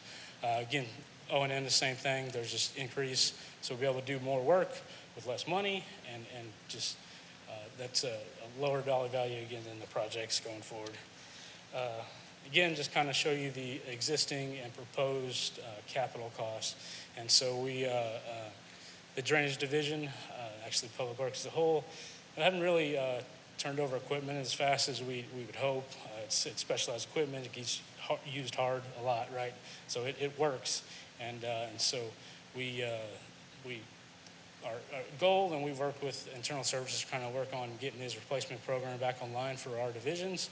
And then also we just need some additional equipment for additional personnel and equipment that we don't have to do these major capital projects, right? And again, some professional service dollars. So if you look towards the bottom of that list, we plan to embark on a master drainage plan. We got some, we're fast developing, but we got some undeveloped areas, right? So we want to get ahead of that and get a plan for that area, much like what happened with the FEMA channel here in town, West Eats, right? Stuff like that. So look at what that looks like going forward. And the master drainage plan probably happen over a couple-year period, and be looking for input of how we want that to look going forward, right? And then again, just that last line of drainage rate study. So we'd like to look at this 5-year period, and we can figure out where we are then again, where the department is, and do a study to see where we want to go for the next 5-year period. This is just a list of projects that we know we need to do, right? These are major maintenance projects. This is our planned CIP. Currently right now, again, we kind of talked about the drainage fund itself can't fund these projects, right? We're getting supplemented by the general fund. And you see from that short list of projects back from 2017, we haven't done a lot, right? And so this is a aggressive plan. Again, we kind of started out a little lower and ramped up into a higher value. And that's because over the next few years, we want to expand the department, right? Personnel and equipment so we can maintain these areas as we do these major CIP projects. And you won't see this long list, hopefully, going forward. It won't come up quite as often on the same channels. Our last kind of section we're going through here is exemptions. So these next two slides are actually exemptions straight from the state code, right? And why does this matter, right? So if we exempt folks from particularly the fee, it's less people paying, right? It gets spread out across the rest of the residents and the commercial projects. And so you can see there's some may and some shall. And so if you look under C, we're required to exempt certain property, right? And so that is property with I'm just going to read the whole thing because it's kind of an ideal property with proper construction and maintenance of a wholly sufficient and privately owned drainage system. We don't have any property that doesn't drain anywhere else, so it's kind of an ideal, but that's one of the shall. Again, property held in its natural state, not developed, and then subdivided lots before they have a building on it, a C of O, right? So in subdivisions, before they build a house on it, they can get charged a drainage rate. A few more other exemptions that may be allowed is religious organizations if they are pursuant to section 11.20 of the tax code, and then cemeteries. We do have some cemeteries in the city, right? Not a ton of them. And then the last few, 1, 2, and 3 under E it's really for larger municipalities. We won't ever get to that side, so just wanted to show the whole section of that state code.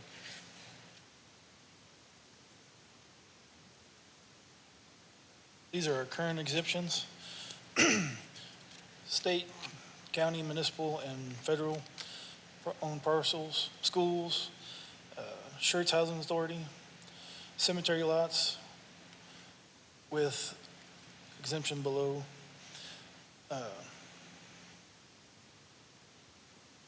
Properties held and maintained in natural state, no development. A subdivided lot with no structure and no current exemptions. Religious organizations under the 11.20 of the tax code.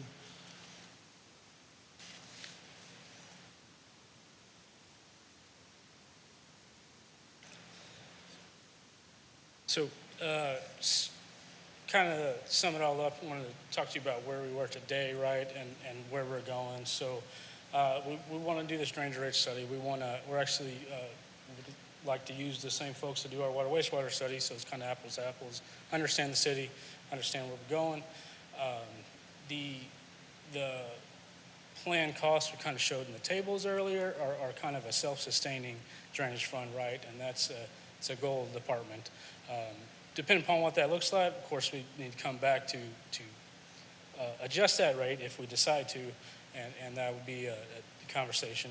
Put some extra stuff on this slide, again, the projects and the exemptions, but this other information I just kind of wanted to share because it's kind of an odd section, and that's why I always joke, James left, but he always jokes about this. So it's kind of an odd deal with drainage utility systems.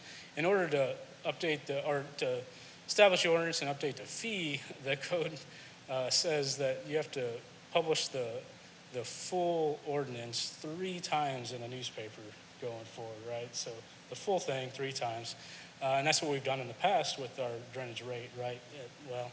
And then after that, we would hold a public hearing, and we now have the one-time reading of an ordinance, right? So we can just change it after that, but it can't be until after 30 days of publishing that first notice. Again, our hoping for some general direction to make sure we're going in the right direction for the drainage rate study, so we can show you what that full cost would be for a self-sustaining division, and then of course we'll follow up with when we get that rate study done, what that looks like for the department going forward. Okay, all right, council, questions?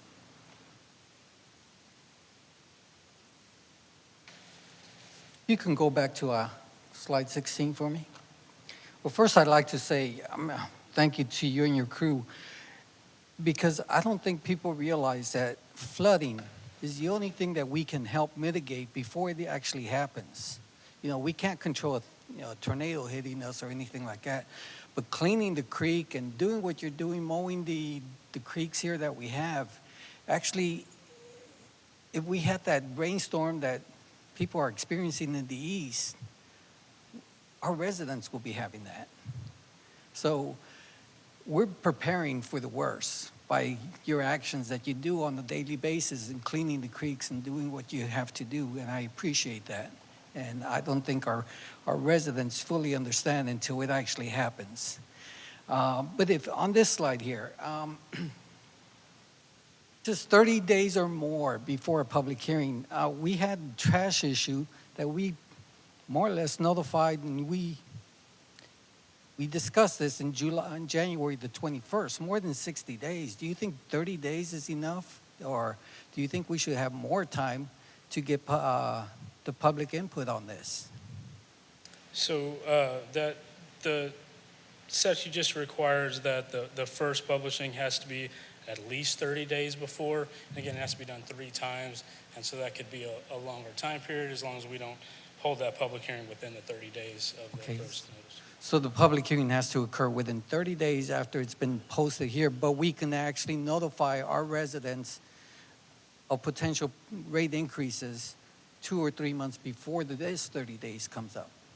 After, yeah, so again, it's 30 days after the first public notice. So it has to be at least 30 days from the first public notice. We can do one fairly soon. We can do a couple later on.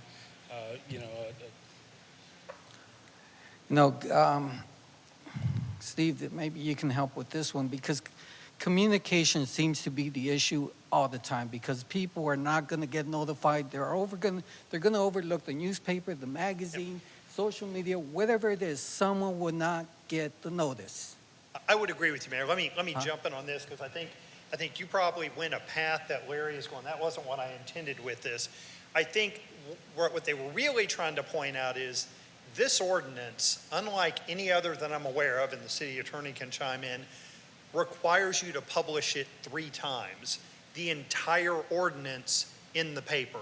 And so that's a weird deal. Nobody else does it. So I think really what Larry and Kevin are here tonight for is to say, look, we really need to look at our drainage system. The first step was we need to do this drainage rate study, because the idea is for it to be self-funding. And we just wanted to give you a heads up on that. So really what this is I think in keeping with what you're asking for, which is how do we give everybody a heads up well in advance? And this was really that first heads up for you, but this isn't something that we have to rush into. Right? We've had the fee for how many years? Its current rate? 12, 13, FY. Yeah, so for over 10 years we've had the same fee. We don't need to do this overnight. And so part of what we can do is take our time. I think on this slide, they were just trying to point out it's a weird thing where we have to publish the entire ordinance. Mm-hmm. You're right. The problem on that, and Councilwoman Hayward knows this, we spend a lot of money publishing things in the San Antonio Express News. And how many people here still get a copy of the San Antonio Express News delivered to their house every day? One. I'm the only one in the room that does that. So that, right, yeah, that's what it sort of says, right? So I think that was sort of the point with this. You're right, nobody reads that. We've got to do a lot of heads up. We'll be working with the magazine. I think part of what people need to understand with this, right, is what the value of this system is, how we spread the cost, how we choose to fund it, right? We can fund it general fund if we want to keep the rates low. It's always do it. So yeah, I think this was not say we're going to rush into it. This was just to give you a bit of a heads up, but this is one that we can take our time on, and that because of that requirement to publish the entire ordinance 3 times, we probably want to have talked about it a bunch, made sure the public is aware of it, so that what we publish the entire ordinance of 3 times is pretty close to something that everybody's had a chance to weigh in on. But just to add to that, Mayor, I think it emphasizes the point you're making, that this is the first step in that process. This is going to be many, many months long. And it's going to be something that we're taking a lot of time to do the study, and then we will, through presentations like this, we are getting the word out the best we can, so everyone is aware well in advance of when we actually propose to make a change. That's right. And for instance, one of the things that we talked about, and I said, I wouldn't cover it because it gets confusing, is they listed the charge for a residence. For commercial, it's based on the amount of paved area they have on the lot, and so those are big costs that those current businesses pay, and so we'll talk about that too. We need input from them, input from the residents. Your message is heard loud and clear. Okay. All right, thank you. All right, Councilmember Guerrero. No, you were saying, sir, that it has to be published 3 times, correct, in the newspaper? Okay, so obviously there is an issue, because if we keep doing what we're doing and we only have a handful of residents getting the information, we have to do something else. We have to be creative in order to get that information out there, to get it to more people. It's what we're doing is just not working fully. Right. I think the challenge, we have today, and this is a struggle with communication kind of going forward, is a couple of things. And I'll talk to a few of these, right? So on the one hand, part of the messaging that we talked about here is, I would bet that most folks didn't know we had a drainage department that was funded by a drainage fee. We got one who may know that. Yeah, she knew that, but the rest probably don't. So the first step is really, we have a drainage department.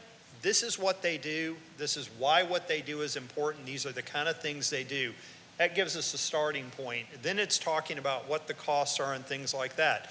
Then we talk about the options of what sort of improvements and what level of service do we want, right? How often do we want Deets Creek mowed? You don't want it mowed as often. We don't have to mow it as often, but then we're going to get more complaints of rats and snakes and things like that coming out of property there. How often, as we've talked about before, do we want to clear the trees and the brush out of Deets Creek further south of 78, things like that. So part of it's having those conversations. Then again, with everything, and this is a good example, you've heard my analogy, if we went out and asked residents, hey, what level of police service do you want? What level of fire service do you want? What level of park service do you want? What level of library service do you want? What level of drainage service do you want? They're likely all going to say, I want it really high. And then, but when you come back and say, well, this is what it's going to cost you, they start going, well, I don't really read that much as it is, so maybe we don't have to spend as much there. So we have to do that iterative to understand. We have to go through the options, and we have to go through I think we clearly understand. As I said, this was an early heads up that before we even started this rate study to look at kind of where do we want to go, we wanted to make sure we gave you a heads up on that. But we'll use the magazine going forward. We'll use the website going forward. We get a lot of people say use the water bill going forward, but again, I'll ask the same question. How many people get a water bill still mailed to their house? We get a few, but not everybody does that. And then we also have residents who have the automatic draft who don't even bother to look at what their water bill is, right? They pay it that way. So we need to expand our toolbox, need to get out there multiple ways. And that's what I'm talking about, because I know you're saying we're going to put this out 3 times. Not everybody reads the newspaper. Not everybody is on social media. Not everybody's on Just to be clear, Councilman, this really was not about informing the residents because nobody reads it. This was just to let you as council know it's got this weird notice requirement, because what you typically see is you see Daisy get up here and say, we provided the legal notice, which is just the caption of the item. And that goes out one time. This is just a different anomaly that we threw in more as a curiosity of this ordinance. No, I understand. All I'm saying is that when we do have issues or a certain subject, to get it out to all the residents, we have to do something different. Sure. We can get, again, these are things that we can do where, we can have council members set up at the baseball fields during baseball season, right? Because that's a big way. We've had people set up at when we did the Parks Master Plan, they were out at Jubilee with a table educating folks. We've talked about getting in front of HEB, catching people as they come in, right? There are lots of different ways we need to do this to get the message out. We agree with you entirely, because everybody gets information different ways.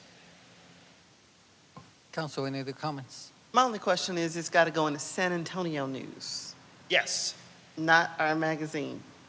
the legal Notice notices is that's in the required news. has Okay, to be San in San Antonio. Antonio. Okay. Yep. And they're even going the to charge bill- us a even- fortune. And before the city attorney shuts me down, even the bill that would potentially change that would not apply to us as it's written now. So even in the bill that's going through, doesn't help us. No. Yeah. And they're going to charge us whatever they want, because No other comments? Thank you all. Thank y'all. Okay, we'll move on. Item number 16, discussion regarding the expansion of CCMA South plan due to lack of City of Schertz capacity. Mr. James. Thank you, Mayor. All right, I'll try to move through this one. This is one fairly similar that we have talked about a few times in the past. We talked about it at the council budget retreat this year that we need expansion.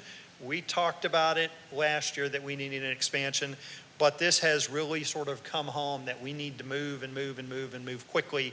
So wanted to sort of start that. So what you have is a photo right now of the current South plant that's operated by our partners with CCMA, a representative of which is here spending his evening with us just for this purpose. You may see him make faces and cringe as I misspeak on some of this stuff behind me. The current thing to keep in mind when we start this is CCMA, who provides sewer service for most of our city. We have some that goes to NBU. We have some that goes to San Antonio River Authority, but the vast majority is treated by our partner at CCMA. They have the OJR plant, OJ Riedel plant. That's the north plant that we've talked about. And then recently what came online is the south plan. So the item that you had before you tonight about the Woman-Hollering Creek trunk line and lift station, that provides the feed and the flows to go to the south plant. So with that current south plant, the permitting that we do through TCEQ or that CCMA did generally is allowed up to 3 million gallons per day. MGD is million gallons per day. We're currently at the interim phase of that, which is 500,000 gallons a day. That generally provides 3,225 LUEs worth of capacity, which is kind of a house. And that varies depending on what number you're using in terms of how much flow is coming from a house per day. There were planned a couple of other phases with that. Now the plant can be expanded between that 1 million and 3 million with a minor amendment to the permit, which is a pretty easy, straightforward process as far as those things go with TCQ. If we get over 3 million gallons, it becomes a major amendment, and that is a bit of a longer, more cumbersome effort, and I'll talk about why that's important in a minute. Just as sort of a reminder, the map you've got up is the South Impact Fee area for CCMA. And again, the plant you can see is generally here. This is I-10. You've got FM 1518 coming up through here with the Crossvine, Fire Station 3, Lower Seguin Road generally there. Now I will say that some of the areas up here ultimately are going to flow down to the south plant, but again, that takes the Cibolo West line to come in, so the impact fee map is just a little bit different from the north and the south phases. But just to give you a feel for the area that comes in, so it's important to know it serves a large part of Schertz, it serves a large part of Cibolo as well. So the issue why we're here is we have a lot of growth and development kicking around in the southern part of Schertz. It's amazing how we had a couple projects that were there for a while. We had sort of Crossvine that was kicking around. We had Rhine Valley that was finishing build out. We had Saddlebrook come in, and a couple smaller that kicked around and went away, kicked around and went away. And we just have had a bunch of folks come in, it seems, within the last year or so, wanting to develop down south. So the apartments, the apartment item, or the Woman-Hollering Creek property that's on the agenda later, It's not important, the particulars of this. It was really just to illustrate we have a lot of development that's in process of kicking around. Why that is important is in order for them to get going, in order for them to get those plats approved, in order for them to start those phases, they need to know that they've got capacity to continue on uninterrupted. And then the problem is a little bit of where we are on the south plant today for a couple reasons. So again, as I mentioned, the current plant capacity is a 500,000 gallon MGD. The way that was set up is that Schertz would get half that capacity, 250 million gallons a day, and that Cibolo had the ability to either opt in or not opt in, and if they opted in, they would get the other 250,000 gallons a day. But coupled with that, you may recall, is we, as part of our settlement agreement with Green Valley, we essentially allocated half of our capacity to Green Valley. Made sense at the time, and when we did that a couple years ago, and I'll talk about this in a minute, we didn't know what Cibolo was going to do yet. And so the thought was, well, we can give up this capacity because if Cibolo doesn't go, I've got plenty of capacity that we need for a while, right? But that didn't work out that way. Cibolo took their capacity, signed on for their capacity. We've had this additional growth and development. And so with that, what we really need to accommodate our future flows is another 1.375 million gallons per day to cover ourselves down the road with what we lose with Green Valley. And so that would mean at minimum there'd be a planned expansion to 1.875 million gallons a day. Again, we'd have the 1.625, Cibolo would stay with theirs, but Cibolo is considering participating in the expansion for the same reasons we are, but a little bit different. Part of the reason is it's cheaper to get in on an expansion sooner rather than later. And if you're already doing an expansion, it tends to be you get some economies of scale by doing a bigger expansion rather than a series of smaller expansions.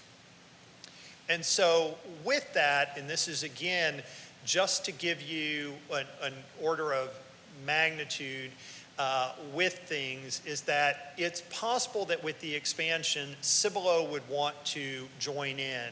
And so this is just one example, but Cibolo could get more, and that could be Schertz with our 1.375. Cibolo might come in for an additional 500,000 gallons. And then additionally, as part of our settlement agreement, Green Valley has the ability to join in with that, right? And they can join in, and there are benefits to us with economies of scale and whatnot. So they're our partner. CCMA is sending them a notice that we're required to give to say, hey, we're looking at this, giving you a heads up if you need to join in. And I've talked with Phil Gage with Green Valley as well. Clint has to partner with them on this. The cost of that as a rough estimate is about, for that 1.875, is about $64 million, really $65 million. There's some assumptions in that. I won't go into a lot of detail in terms of the cost per gallon construction, engineering cost. Again, construction costs vary, so it can be higher, it can be lower. The other thing, and Clint called me specifically and said, make sure you point this out, which is this does not include contingency cost, right? So there'll be a contingency cost that we throw in as well, but it's really an order of magnitude to give you a feel for that. So if we went to 1.875, Schertz would be in roughly $42 million plus contingency, and then we'd be in $6.2 million for that design. Now, monies that are collected by CCMA in the South Zone for impact fees go to that as well, so it may reduce our costs some as well.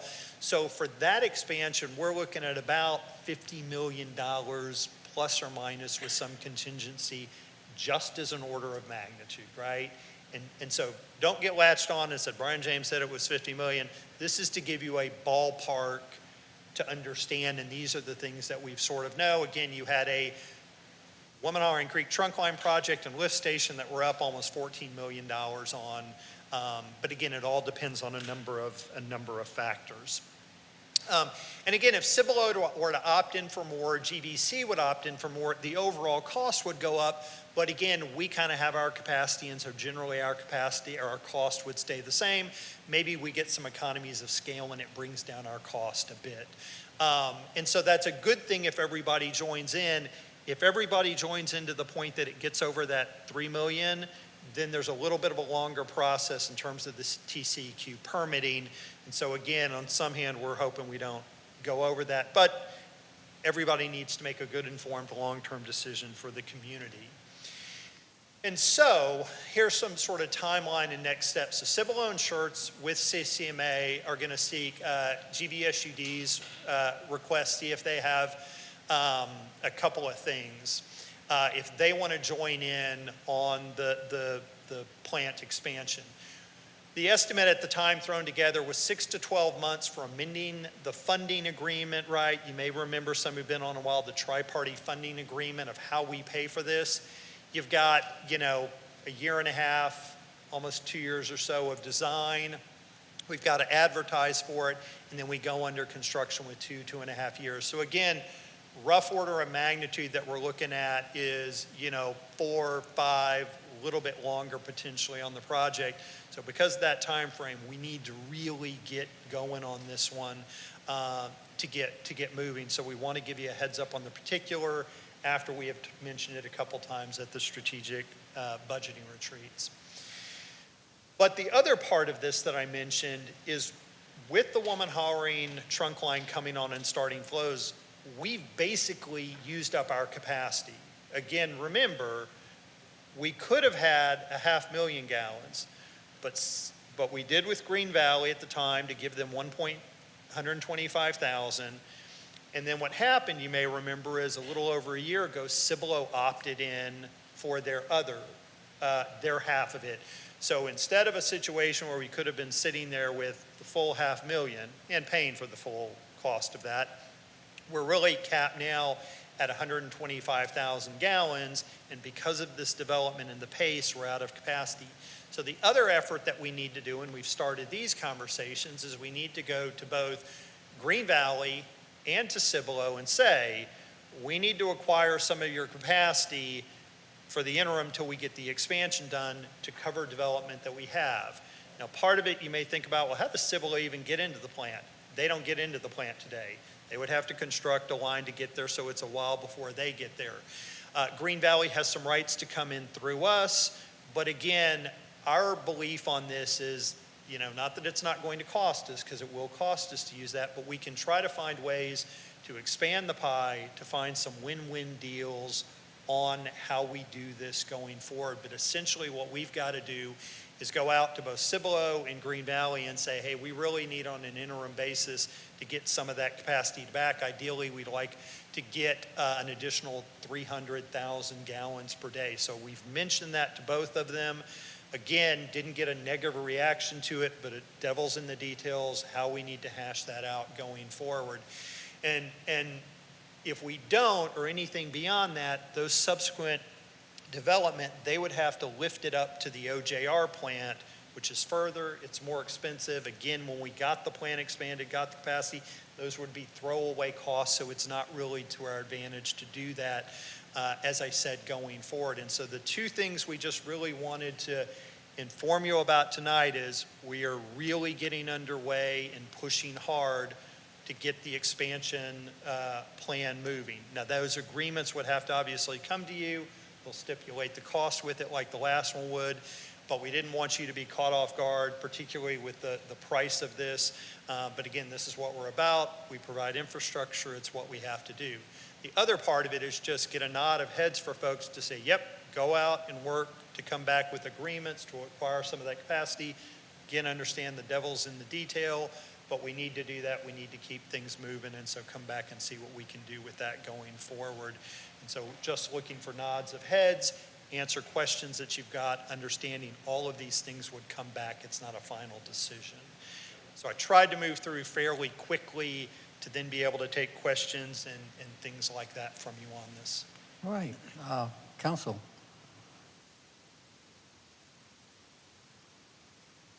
Well, our assumption is press on Councilmember full Brown. speed. Yes. Yeah, currently, how many platted lots do we have down on the south side there that would be going to this facility? Let me see if Larry remembers that number off the top of my head. I know we're still doing About. Currently, Let me look. I think it's on the map. I just don't want to misspeak. Currently connected about 1,500. Okay, yeah, all right. I wasn't sure whether we had broached 2,500 or not at this point. Not quite yet, but we got so much stuff coming in so fast. It's almost like one of our staff had a call with somebody yesterday. I'm like, what are you talking about? We haven't seen that come in yet. And they're going, yeah, we haven't seen that come in yet. Okay, but we're getting close. Yeah, we are there. And so one of the things I will say too, we did talk to CCM about anything we can do to get the capacity up a bit more with the current facilities or minor improvements. They're going to look at that as well. Doesn't give us a whole lot, but we'll take everything we can get kind of going forward with that. Does that mean we're going to have to slow down anything? Again, we are having to slow down things at the moment and tell people, I've got to get capacity. Till I have it, I don't have it. And so we've got a bunch of people who have been given this notice of, you got to hold on a minute while I got to go get capacity. So yeah, there are a number of people on pause at the moment till I can come back with this agreement to get more capacity. In our agreements, with GB Sud and Cibolo, when they say, okay, we want to opt in, do they have to prove that they have X number of homes ready to use, or is this just their forecast? So here's a little bit of detail, and I'll cover the Cibolo agreement first. It's a little more straightforward, right? So the way the agreement worded is that basically the city would pay the debt service on it for the first 10 years. And at year 9, 10, somewhere right there, Cibolo had to make the decision whether they opted in or not. They didn't have to connect it anytime soon. They didn't have to be ready to connect. But if they opted in, then for the next 10 years, we would split the cost of the debt service. And the final 10 years, Cibolo has to pick it all up. But they could either opt in or opt out on their choosing. Again, they ended up choosing to opt in. And so that's their capacity not available to us. The other part of it with the agreement is that Green Valley has rights to use it. And so the problem is like, even though Cibolo and Green Valley don't have anybody who wants to tie in right now, I can't find myself in a position where I go, oops, we used your capacity, it's not there, because contractually we're obligated to. That's the way it works. So that's why I've got to go to them and do it. But again, I think part of what we've got going for us is that if they don't have a need for it, they don't have a need for it, particularly Green Valley, because I think one of the things that happens is if we can get the capacity, we see these peaks and valleys of development. When we get a whole bunch started here, everybody kind of lets that get going until they kind of build out, and then they start coming in with the next wave. So we're hopeful that that's part of why we can get more from Green Valley. Mr. Williams, you wanted to? Yeah, I just wanted to reemphasize and maybe distill down a little bit of what Brian told you. This is a 4 to 5 year process to get us to where we ultimately need to be to handle the load of development that will occur in South Schertz. And it is coming, and we know that it's coming, so our options are limited. We can either start now on this process to make that capacity available 5 years from now, let's say, or not. And if we don't, we're facing moratoriums on development and things of that nature. Or we're faced with the possibility of new developments lifting it back to the north side of town, or to the OJR plant, which is expensive and not the ideal way to operate a sewer system. So what we're trying to do is give plenty of lead time, again, and get the word to the council that we're intending to move to that place where we need to be 5 years from now. In the interim, it's important that we find a way to get beyond. We are out of capacity now. And so effectively we are out of capacity. We need to find an interim measure in that 5 years. And what we intend to do is ask our partners in this project to rent us capacity for a time until we get done with the expansion. So I hope not that you're doing an excellent job explaining that, Brian. I appreciate cutting to the chase and summarizing so succinctly. All right. Councilmember Guerrero. And that was my next question, is that when will we have capacity?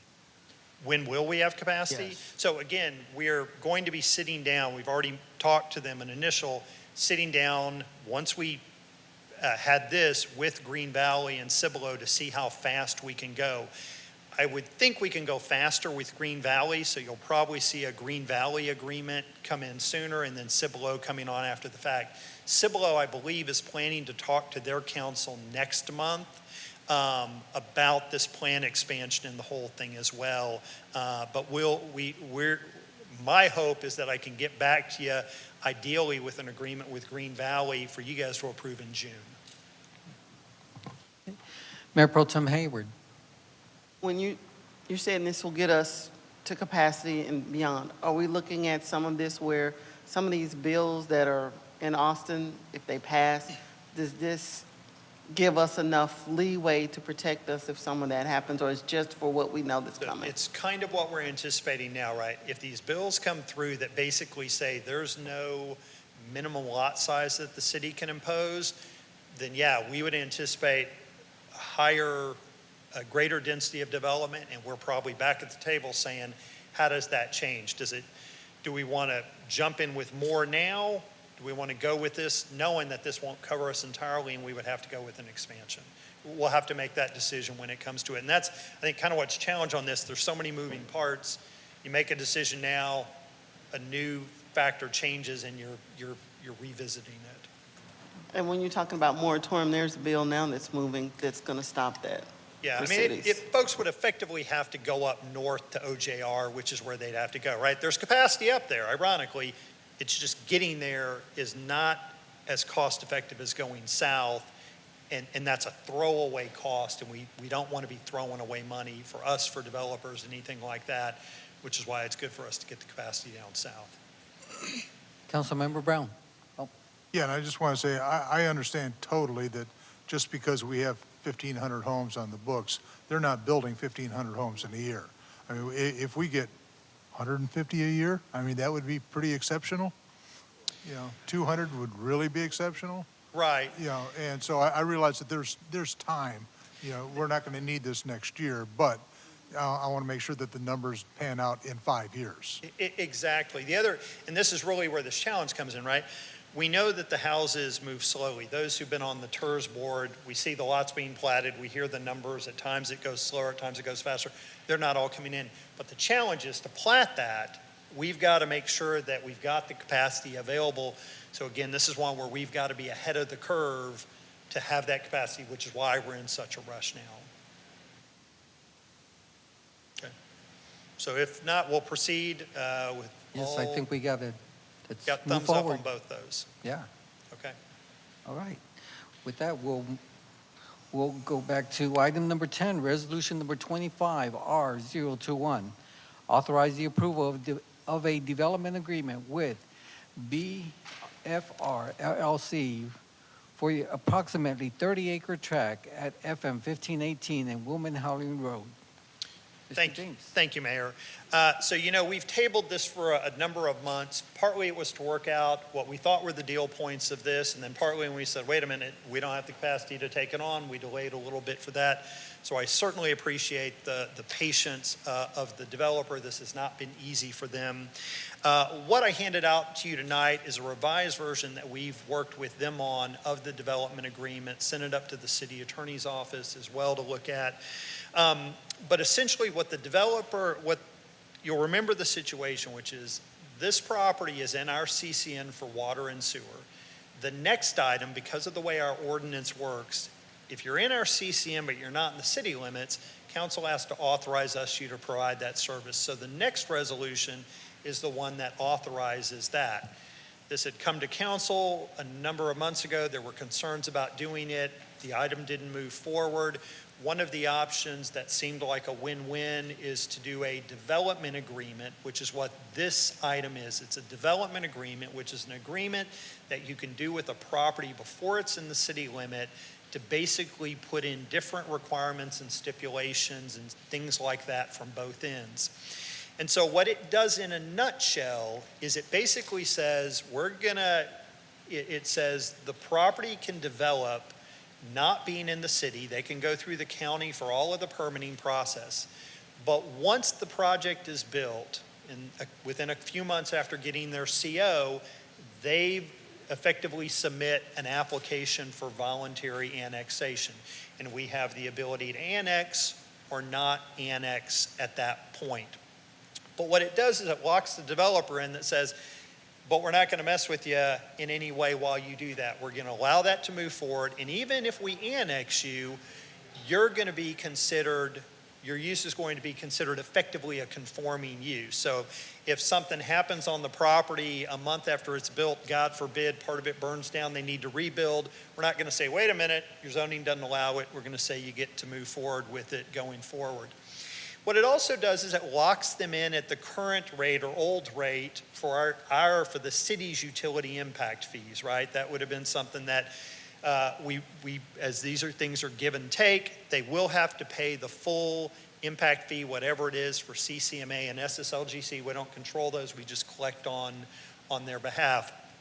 The change that we worked on was something that effectively said, we'll give you the capacity to go north to OJR. But if we obtain enough additional capacity to allow you to go south, we'll let you go south to the plant. And that's what they really want. So to be clear, for the record, they want to go south. That's their first desire. That's their plan to do that.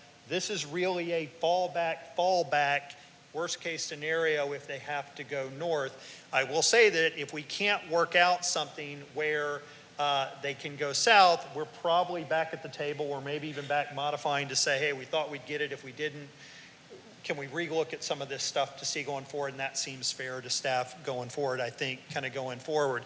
So what the agreement does is to make clear they want to go south. We would like them to go south, but to keep this thing moving, the agreement says you've got a right to go north, but if we get enough capacity, we're going to let you go south. And again, we're not going to put them at the end of the line, right? We got to see who's in process, see where they are. They'll be toward the front. They may not be quite first, but the idea is we're not going to jam them up and push them at the back with the agreement. And so the resolution, that goes along with that is a resolution authorizing this agreement. Again, the changes that I made from what you had seen before were really into that section 1.04, and it really basically lays out 1.0413, where we agree to assign allocate capacity for the 230 LUEs to go north in OJR, the north plant.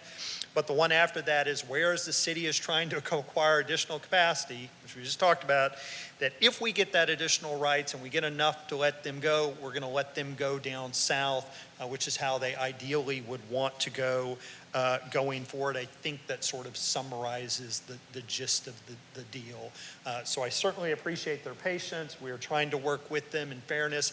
I think what we've got is a win-win deal for everybody, and we want to keep working that way going forward. So with that, staff would recommend approval of the revised version of Ordinance 25R021 with the revised agreement that you were handed out going forward.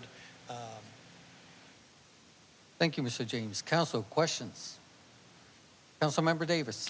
No, sir. I'll make a motion to approve the revised resolution for 25R21. Second. Okay, we have a motion made by Councilmember Davis, second by Mayor Pro Tem Hayward. Councilmember Brown, do you have further comment? No? Okay. Council, cast your vote. We can publish the vote, please? We have 7 ayes, no objection, motion passes. That leads us back to number 11, resolution number 25R005, approve a utility service extension request for the women hollering townhomes. Thank you, Mayor. This one's related to the other. This is actually your authorization for us to provide service. The change we made on this one is to that section 1, and really all it says is that before this becomes effective, we've got to enter into that development agreement, get that executed with them for this to move forward. So it's approves it subject to the execution of that agreement. Okay. All right, Council, floor is open for discussion. Mr. Mayor, make a motion to pass or to approve resolution 25R005. Second. We have motion made by Councilmember Davis and second by Councilmember Watson. Council, any other comments? None, please cast your vote. We can publish the vote. We have 7 ayes, no objections. Motion passes. Thank you you, very Mr. much. James. And thank you for your patience also. I know it took quite some time to get this taken care of. All right. With that, we'll move on. There was no information packets available, so the next order is requests and announcements. Council, any possible updates or information requested from staff? Seeing none? I have one. Yes. The information I'd like is to know how many people received the notice of the flash survey. Okay. The number of people that received it, not who did it. How many Is that were sent out? Was sent out. You were forwarded. Yeah, Okay. how many were sent out? Okay. Any other information requested?